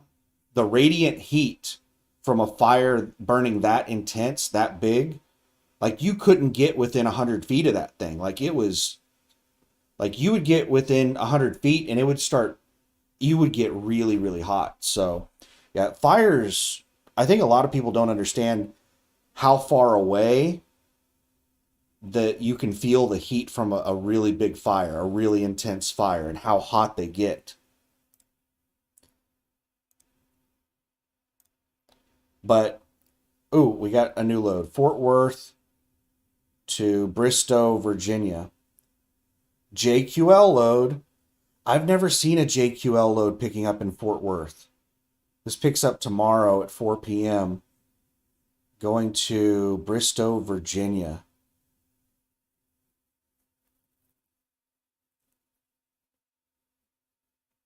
$385 a mile, $5,000, only 1,000 pounds. That's one of the awesome things about these JQL loads, these Google electronic loads, is most of them are really light. But yeah, this is a pretty sweet load. I don't know where Bristow, Virginia is at. I probably would not take a load to Virginia. I don't like going to the East Coast. Uh, I used to. I was an employee and an owner operator leased to USA Truck, and they're an East Coast company. So I did a lot of East Coast running when I was with them, and yeah, there's no way that I would haul this load. I do not get that close to the Baltimore, Washington, D.C. area. There's no way that I would haul this load. I'm not getting that close to the Baltimore, Washington, D.C. area. This is one of the worst traffic areas in the entire country. I've never been inside the Baltimore, Washington, D.C. area, but I've read several articles talking about how it is the worst traffic area, the worst traffic congestion, the longest wait times, the worst stop and go traffic in the country is the Baltimore, Washington, D.C. area. I've driven across 81 right here several times back when I was with USA Truck, but I haven't gone over into the Baltimore, Washington, D.C. area. Is that Manassas?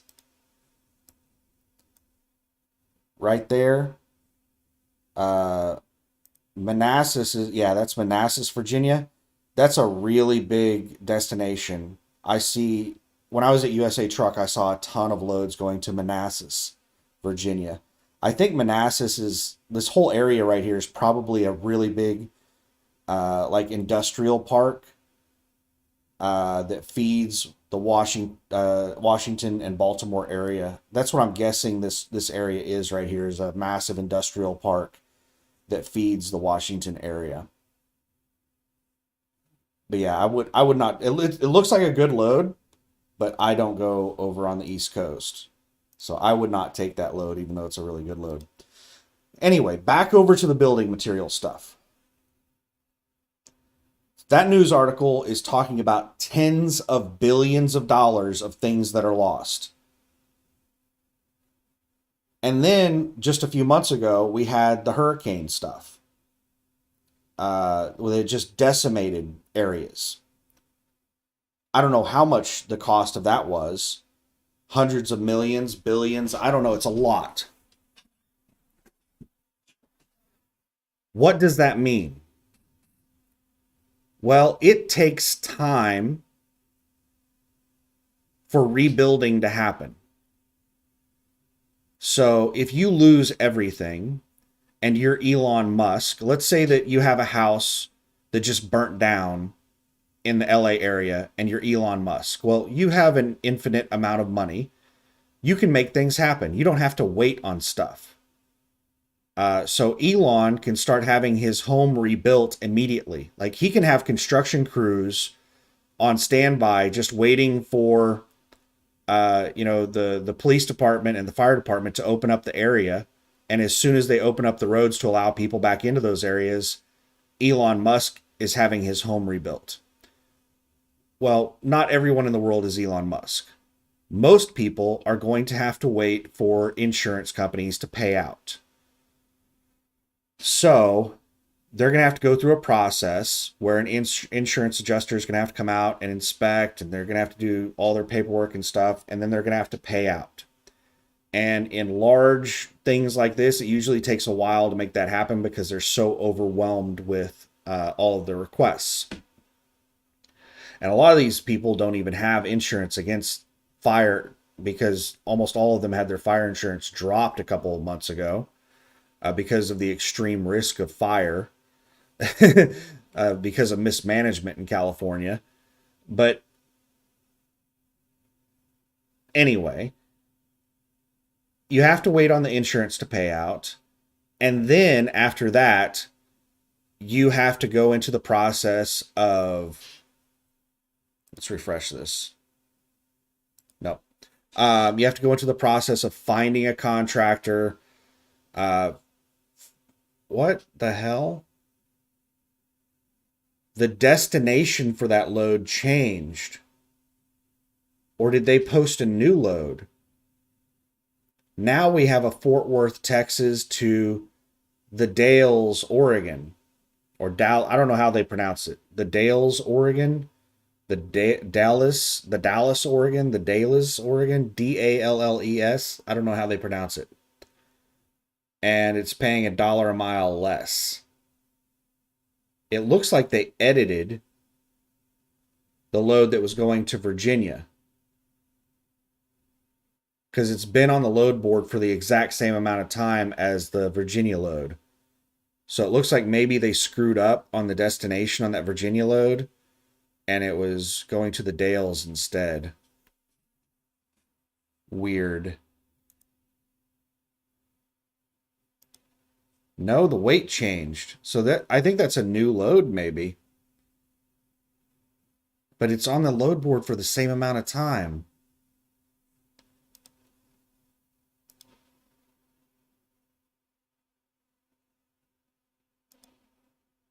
Odd. So the point I'm trying to make, it's taking forever, is when should we expect this to affect the freight market, and what impact should we expect? It's going to be big. There's going to be a tremendous amount of building materials and products that are going to be going into the LA area and into all of those disaster areas over from the hurricane. But it could take, 3 or 4 months after the disaster before a large amount of construction and stuff starts taking place. So I think that we're going to see a pretty big boom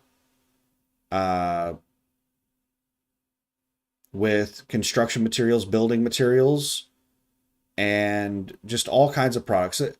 There's a huge amount of the freight market that revolves around homes. Whenever they're building a lot of homes, it's not just lumber and sheetrock and paint and roofing materials.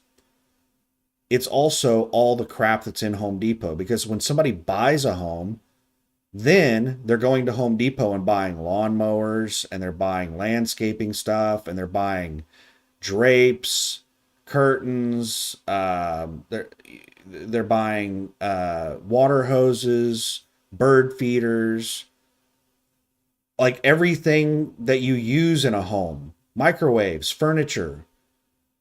Whenever there's a lot of homes being purchased, there's a lot of goods used in homes that are being purchased.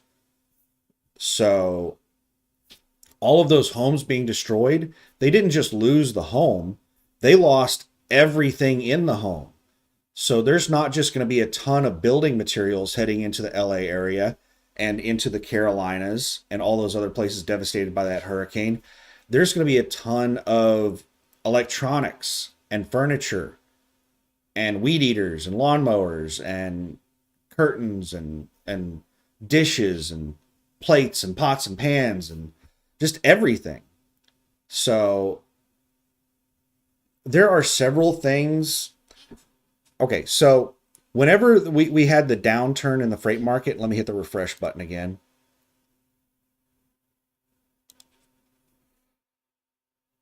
Still just that one load set, that JQL load still just sitting there. Whenever we had the downturn in the freight market a couple of years ago, As soon as the downturn happened, you started hearing people talking about the freight market bouncing back. And every time I go and I talk to people, I hear people talk about, oh yeah, I think the freight market's going to turn around, it's going to bounce back.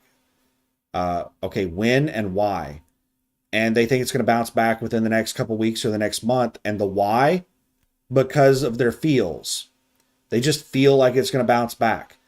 I'm surprised at how many people don't really understand how the freight market works, the basic principles, how it's tied to the economy and things like that. There's a lot of, small business owners, maybe even medium and large business owners in the freight market that just don't understand the industry that they work in.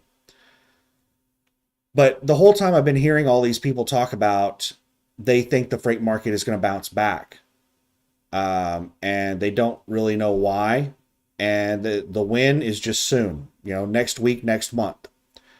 Every time I've been hearing this stuff, I'm like, well, I haven't seen anything to make me believe that the freight market's going to go back up. All the information I have available to me tells me that it's going to remain flat or it's going to continue going down. And that's been my perception for the last couple of years that the market's been down. And it's just recently that I've seen some things that point to me that the market's about to come back up. Now, whenever the market tries to come back up, the brokers and the shippers are going to they're going to fight against it. They're going to try to suppress the rates. Whenever the market starts pushing up, brokers do not want to raise the rates because they've already negotiated these rates with the shippers. So if they have to pay a higher price, then it cuts into their margin. And then they have to go back and tell the shipper, hey, we got to increase these rates. And the shippers are like, no, I'm going to go find another broker. So there's a lot of tension with getting the rates to go up. The rates going down, that happens very quickly. Brokers love dropping the rates. But getting the rates to come up, there has to be a lot of upward momentum pushing the rates up to get the rates to come up. And it doesn't happen as quickly as the rates going down because brokers will bid the rates down to they'll take them down to the floor as quickly as they can, but they fight the rates going up. So I think we are about to have a turn where the market's about to come back up. There's a lot of things happening, and I'll go through those. Why do I think that the freight market's about to turn back up? A lot of it has to do with our change in the government. A lot of politicians like to tell you that they don't have any control over anything. That is like the furthest from the truth. Politicians have a tremendous amount of control over the economy. So having a massive change like we just had in our government leadership, I think that's going to have a huge impact on the economy, which the freight market is tied in a lot with the economy. And every time I say economy, I almost say economy because of that movie Idiocracy, which is like a documentary. But anyway, with this new leadership change, the other political party, the radical left, has this anti-fossil fuel agenda, and our entire economy, our civilization, all of our technology as a civilization is based off of fossil fuels. It's not just a fuel source; it's also a manufacturing, product used to make like computer chips and things like that. So, I mean, if we were to stop using fossil fuels, our civilization would collapse. If we just 100% stopped using fossil fuels, our civilization would collapse. You cannot make an electric car without fossil fuels. You cannot make wind energy without fossil fuels. So, I mean, it's absolutely insane to have this anti-fossil fuel agenda. But anyway, with us having a change in our government that is going to open up the fossil fuel industry again, that's going to be really big for the economy. And when the economy is doing well, then we're moving a lot of freight.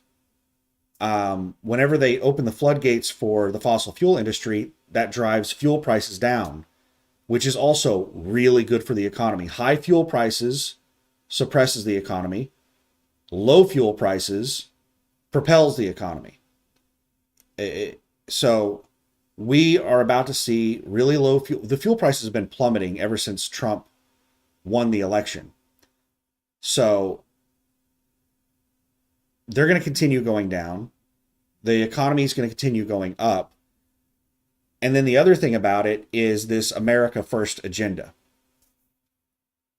One of the big things that the right is pushing for is to move a lot of the manufacturing back to this country.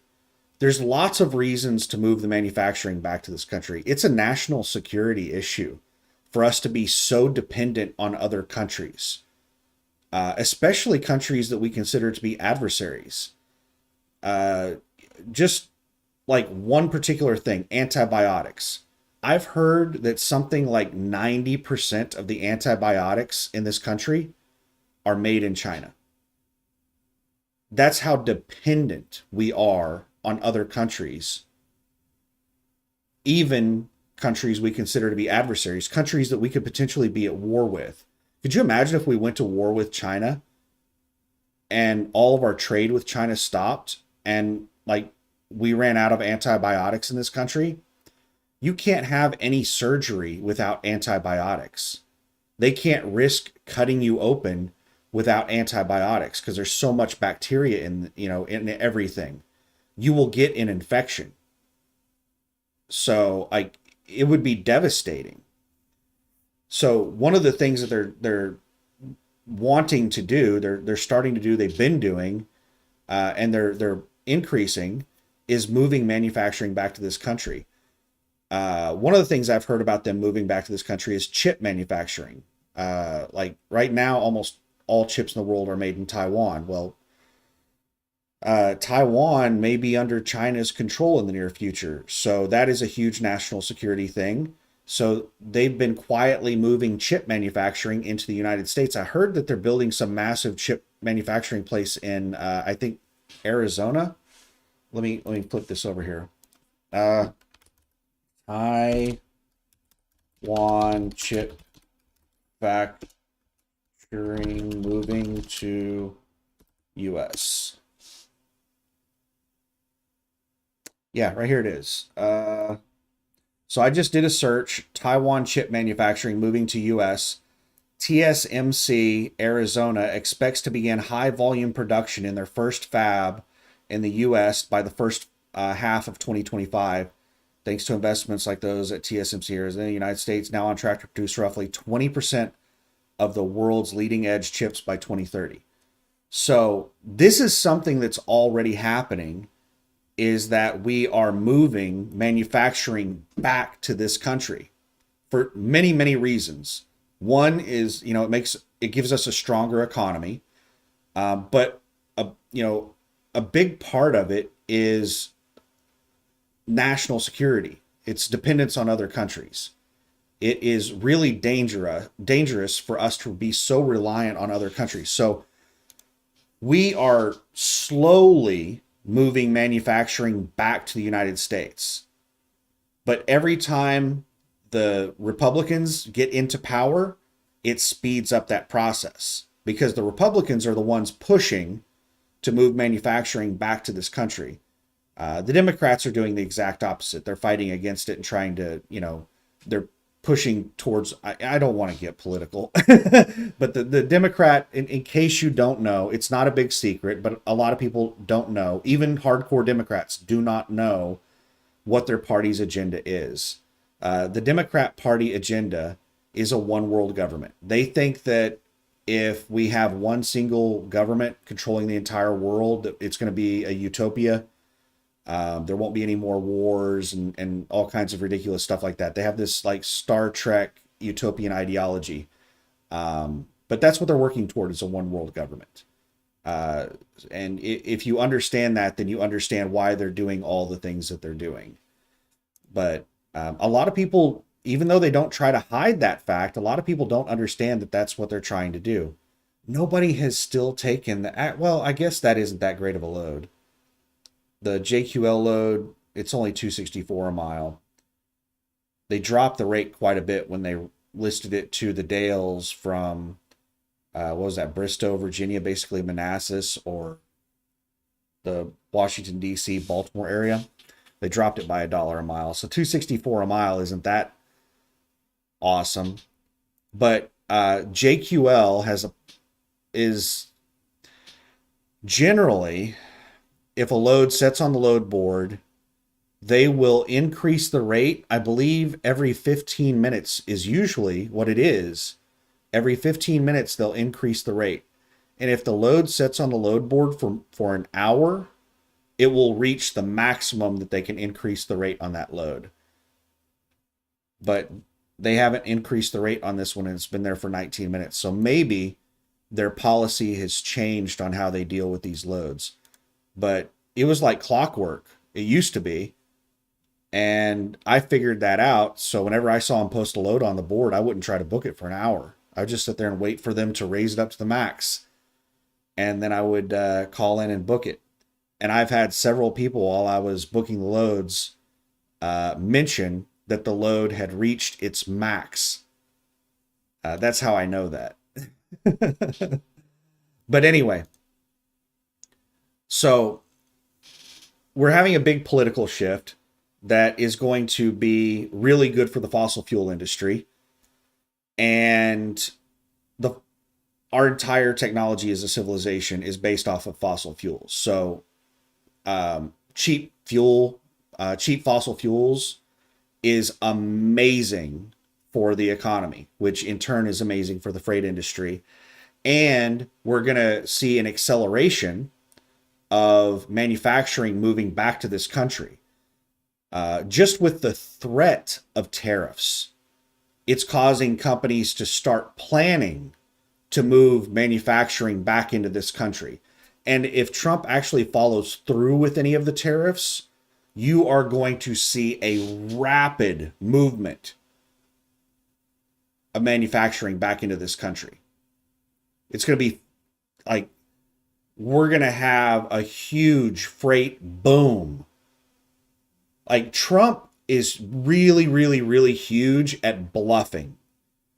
Like 90% of the time when Trump says something, he's bluffing. But Trump is a very emotional guy. And if you piss him off, if you react the wrong way, then his bluff could become a reality. So if Trump tells China that he's going to put 20% tariffs on them, and China is like, no, we're buddies. We're buddies. Work with us. We like you. We want to be friends. They can be nice enough to Trump that he won't do the 20% tariffs, and they won't really give him much in return.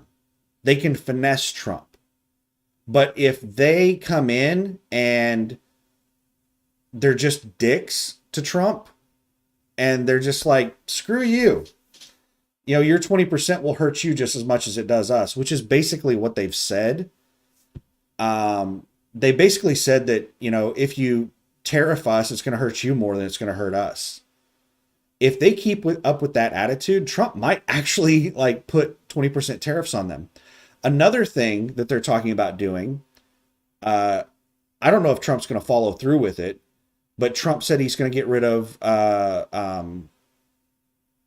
existence taxes, basically our income tax, you know, a tax for living. It's ridiculous that we even have income taxes. This country used to be supported, you know, completely off of tariffs. But once a government gets a revenue stream, it's really hard to get them to let that go. So I don't know if Trump is going to be successful in getting rid of income taxes, But I would really love to see our country go back to a tariff system rather than an income tax system. Could you imagine not having to file tax returns every year? And instead, they're just taxing imports as they're coming in, and you're paying usage taxes instead of existence taxes, because income taxes are taxes on existing. And sales taxes and taxes on imports, which are basically another form of sales tax, those are usage taxes. So I would much rather that we go back to a tariff system than the income tax system that we have right now. The income tax system we have right now is extremely convoluted, and it's just, I could rant and rave about it all day long, but I don't think Trump will be successful in getting rid of income taxes, but that would be amazing if he did. I would love to go back to a tariff system. A tariff system would be so much better for so many reasons. It's not just, getting rid of us having to do IRS crap all the time. Also, the tariff system would move a lot of manufacturing back to this country. It would be so amazing. And it's just, it would be awesome if they got rid of unemployment taxes and started, going back to tariffs, taxes on imports. It would be so amazing. It would be so good for the country and so good for the economy. But I don't think he'll be able to do it, because I think there's so many people that are just, they're not going to be able to process it. They're just going to think, we can't get rid of income taxes. Like, how are we going to replace that revenue? Like, we need that money. So I think people don't really like change, especially big changes. So, and there are a lot of people that profit off of our income tax system. Think of all of the accountants, all of the tax lawyers, all of the tax firms, H&R Block and places like that would basically go out of business if we got rid of the income tax system. All of those places fight against those types of changes. Even whenever we have good changes that are good for everyone, or almost everyone, there are people that benefit off of bad things, and they will fight against changing those bad things because they're benefiting from them. So yeah, we would have H&R Block and all the tax lawyers and the IRS employees. Everyone would be fighting against getting rid of the income tax. And then you would have government, you'd have the politicians talking about how it's going to put so many people out of business, or, so many people are going to lose their jobs if we get rid of income tax. That is a horrible justification for keeping something. But people will fall for it. I don't think he's going to be able to get rid of income taxes. But it would be amazing if he did. That would be huge. Tariffs are good. Tariffs are good. Income taxes are bad. But all of that's happening with the political changes, and then all of the destruction we've had through the country, within the next few months, we're going to see a huge uptick in the movement of building materials, and products that people are replacing that have been destroyed by these natural disasters. We're going to see tens of billions of dollars in building materials and products moving through the freight market in the next few months. And it's going to take quite a while for all of that stuff to get replaced. So I think we could see a significant boom in the freight market sometime in the spring, early summer. I don't know when exactly the rates are going to pop up, because refreshing it again, there's hardly any movement on the load board. This is a boring load board video because of how little movement how little movement there is on the load board. Back when we were at all-time high freight market, I could refresh the load board every 5 or 10 seconds, and there was just constant loads being popped in. Like there were so many loads moving on the load board. The only way I can get that kind of movement on the load board right now is if I lower the rates really low, and you're just going to see a bunch of trash loads, things that I wouldn't bother hauling. I've got my settings right now set pretty low. I've got it set at $2.50 a mile. I'm not hauling a load at $2.50 a mile because 70% of $2.50 a mile is $1.75 a mile. I'm not rolling at $1.75 a mile. It's too cheap. So I've already got my settings really low, and yeah, this doesn't look good. But we are in the slowest part of the freight season. Like right after Christmas, the freight market just tanks. The first quarter of the year is the worst quarter in the freight market. But yeah, I think we could see an uptick. I'm not saying a freight boom is going to happen spring or summer, but I think we could see the freight market start turning up this spring or summer. But the brokers and the shippers are going to fight us on the rates. We would have to see a huge increase in freight volume to force them to raise rates rapidly. If it's just a little, uptick in freight volume, then they're going to try to suppress the rates. That's just what the brokers and the shippers are going to do. They're going to try to keep them as low as possible for as long as possible. But I'm optimistic this spring or summer. We could see a bounce up in the rates. And that's the first time I've really been optimistic, was right around whenever Trump won the election. That's the first time I've been optimistic about the freight market since it started going down. That's the first thing I've seen that's given me any indication that the market's going to come back up.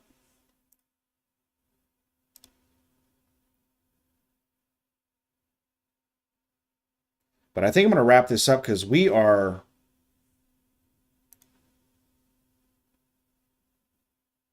think we're going at like a couple of hours by this point.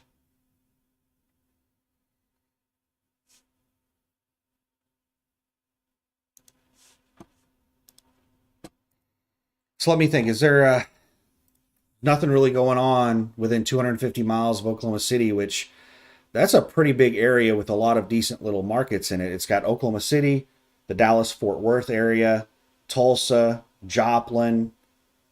I don't know if it goes as far as Springfield, Missouri. But it also includes like the Wichita, Kansas area. It does not make it all the way to Kansas City. Kansas City is 300 plus miles. But it's also got like Fort Smith, Arkansas.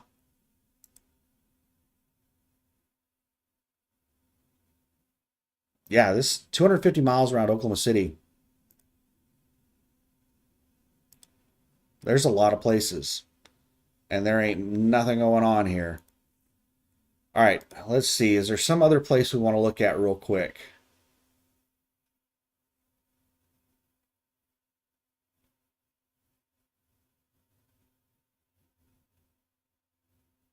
Let's just delete Oklahoma City.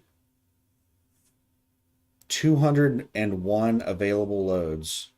Let's just check that out real quick. So this is all destinations.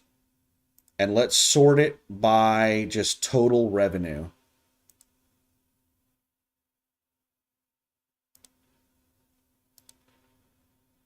There we go. Let's see what we got going on here. Findlay, Ohio to Greenfield, Indiana.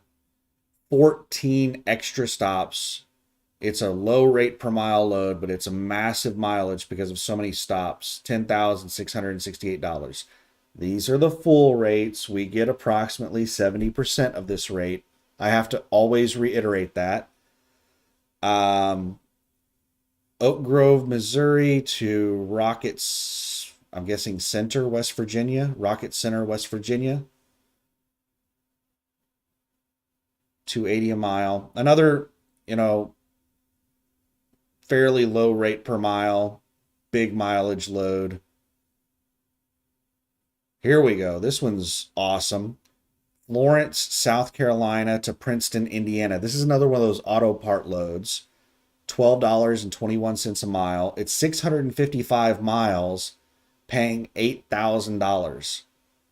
Here's another one. Vinton, Louisiana to Laredo, Texas. I think we saw this one earlier. January 10th is supposed to pick up between 8 and 9 a.m. Yeah, this is like the same load.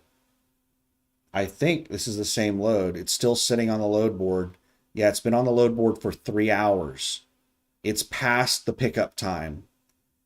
15,000 pounds of auto parts, paying $18.31 a mile, $7,875.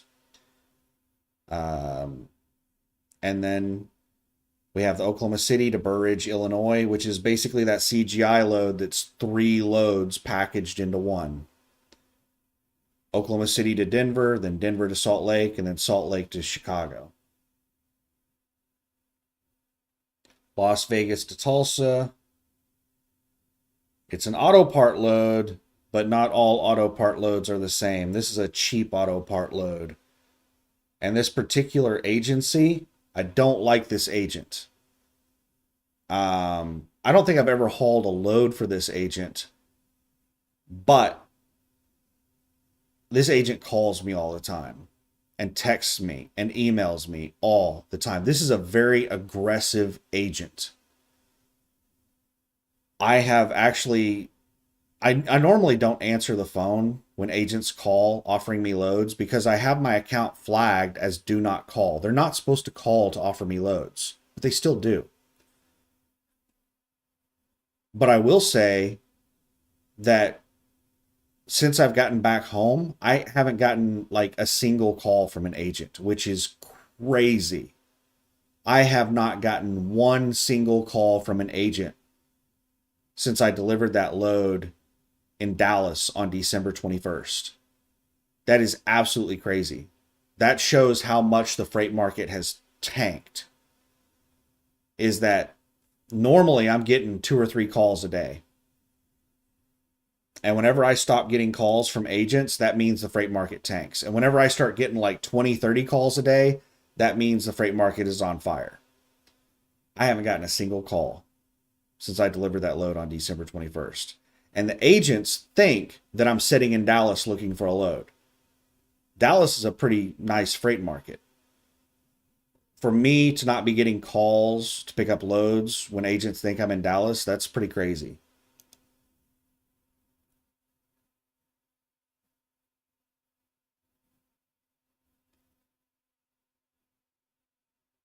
Here we got another auto part load. It's the exact same agent. It's the GBM agent. This auto part load is paying $12.21 a mile. This one paying $18.31 a mile. And then this one down here, Jackson, Tennessee to Bowling Green, Kentucky, 200 miles, paying $33.51, $6,500. GBM agency. It's the same agent with these just-in-time auto part loads that are paying crazy amounts of money. They can't cover these loads. You know what? Let me pause this, or not pause. I can't pause on a live stream. Let me flip this back over to me, and I want to pull something up. I want to check and see how many trucks we got right now. Let's check and see if the number of trucks has continued plummeting. Wow. 7,711 active trucks. Now, let me put some context on this. This is not the total number of leased trucks to Landstar. This is the number of active trucks. If you want to, for whatever reason, you can call up Landstar and say, hey, put me out of service. And if Landstar puts you out of service, it'll stop agents from calling you because your truck will be taken out of the active list. You can't book a load. I'm not sure what all happens to you whenever that happens. But another reason that you would not be active is if you screwed up. So if any of your paperwork is expired, your medical certificate's expired, your DOT inspection is expired. If any of your paperwork is not current, Landstar will take you and put you out of service, take you out of the active truck list. So this is not the total number of trucks that are leased. And this is trucks. This is not people. So a team truck that has 2 people in it is still one single truck. But this is a really close number, approximation of how many total trucks Landstar has leased on. Whenever I first leased on to Landstar, they had over 11,000 trucks listed right here. 11,000 active trucks, over. I think they were close to 12,000. And then when the freight market started going down, the number of trucks started going down. And it took a couple of years for them to get down from like 11,000s down to around 9,000. And then from 9,000 down to 8,000 took them like 3 months. They were down to 9,000, I believe, around May of last year when I went to an orientation follow-up class, a cabs class or something, down in Fort Worth. They were at like 9,200 trucks. And then in that same summer, by like July or August or something, they were down to like 8,200 trucks. And ever since then, they've been bouncing around the 8,000, 8,200 mark. And now we're down to 7,700, 7,711. We've lost another 300 trucks over the last 3 or 4 months. Landstar's fleet size just keeps dropping. This is one of the reasons that they are having difficulty covering those auto part loads, is because we've lost so many trucks out of our fleet.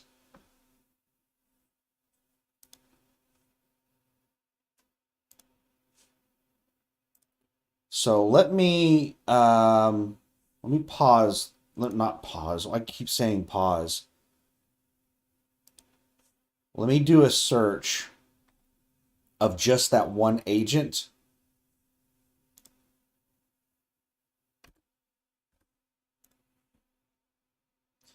It's slow. I'm waiting on the load board. All right, let's flip it back over to the load board. Let's do an agent GBM, search for all loads, and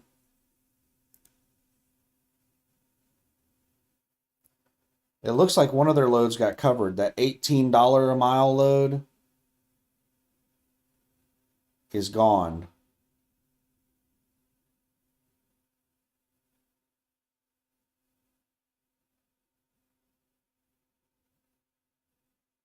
So Florence, South Carolina to Princeton, Indiana, $12.21 a mile. And then we have the Jackson, Tennessee to Bowling Green, Kentucky. That's only a 200-mile load. You can go out there and work for like 5 hours and you're going to make 65%. You're not making, like, there's no fuel surcharge on a 200-mile load. 6,500 times 0.65, $4,225. You can go out and work for 5 hours and make $4,225 if you're in the right place at the right time. If you're in Jackson, Tennessee, you can go take that load to Bowling Green, Kentucky, and make yourself $4,200 in 5 hours of work. That's awesome. But then we have this load right here, another auto part load that's only paying $6.73 a mile. That's not a very good load. it's only going 237 miles. The lower the mileage is, the higher the rate per mile has to be for it to be a good load. So if I tell you that I'm going to, I've got a load that's paying $10 a mile, is that a good load? Well, you don't have enough information to know if that's a good load. If it's going 1,000 miles, that is an amazing load. But what if it's going 10 miles at $10 a mile? That load is paying $100. Is that worth your time? No, it's not. Because you're going to have to spend like 2 hours getting loaded, 2 hours getting unloaded, and all the fuel cost of idling your truck and driving and everything else and all the work that you're doing. You're going to end up doing like 5 or 6 hours worth of work, and you're going to make $100. And then you have all of your equipment costs, your fuel costs, and everything on top of that. It's so rate per mile alone doesn't tell you whether or not it's a good load. So 237 miles, 673 a mile, that's a mediocre rate. I mean, it's decent. That's a decent load, but it's not anything amazing just because it's 673 a mile. What in the world just happened?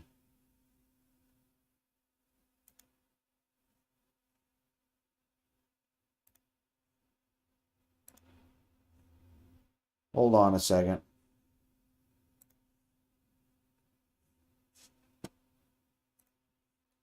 I just received an error. I don't even know if I'm still streaming anymore.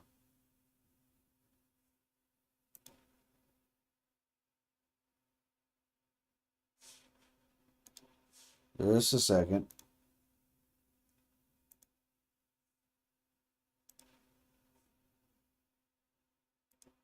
All right, I'm gonna go ahead and shut the stream off because the OBS is locked up, and I don't even know if it is still streaming anymore. So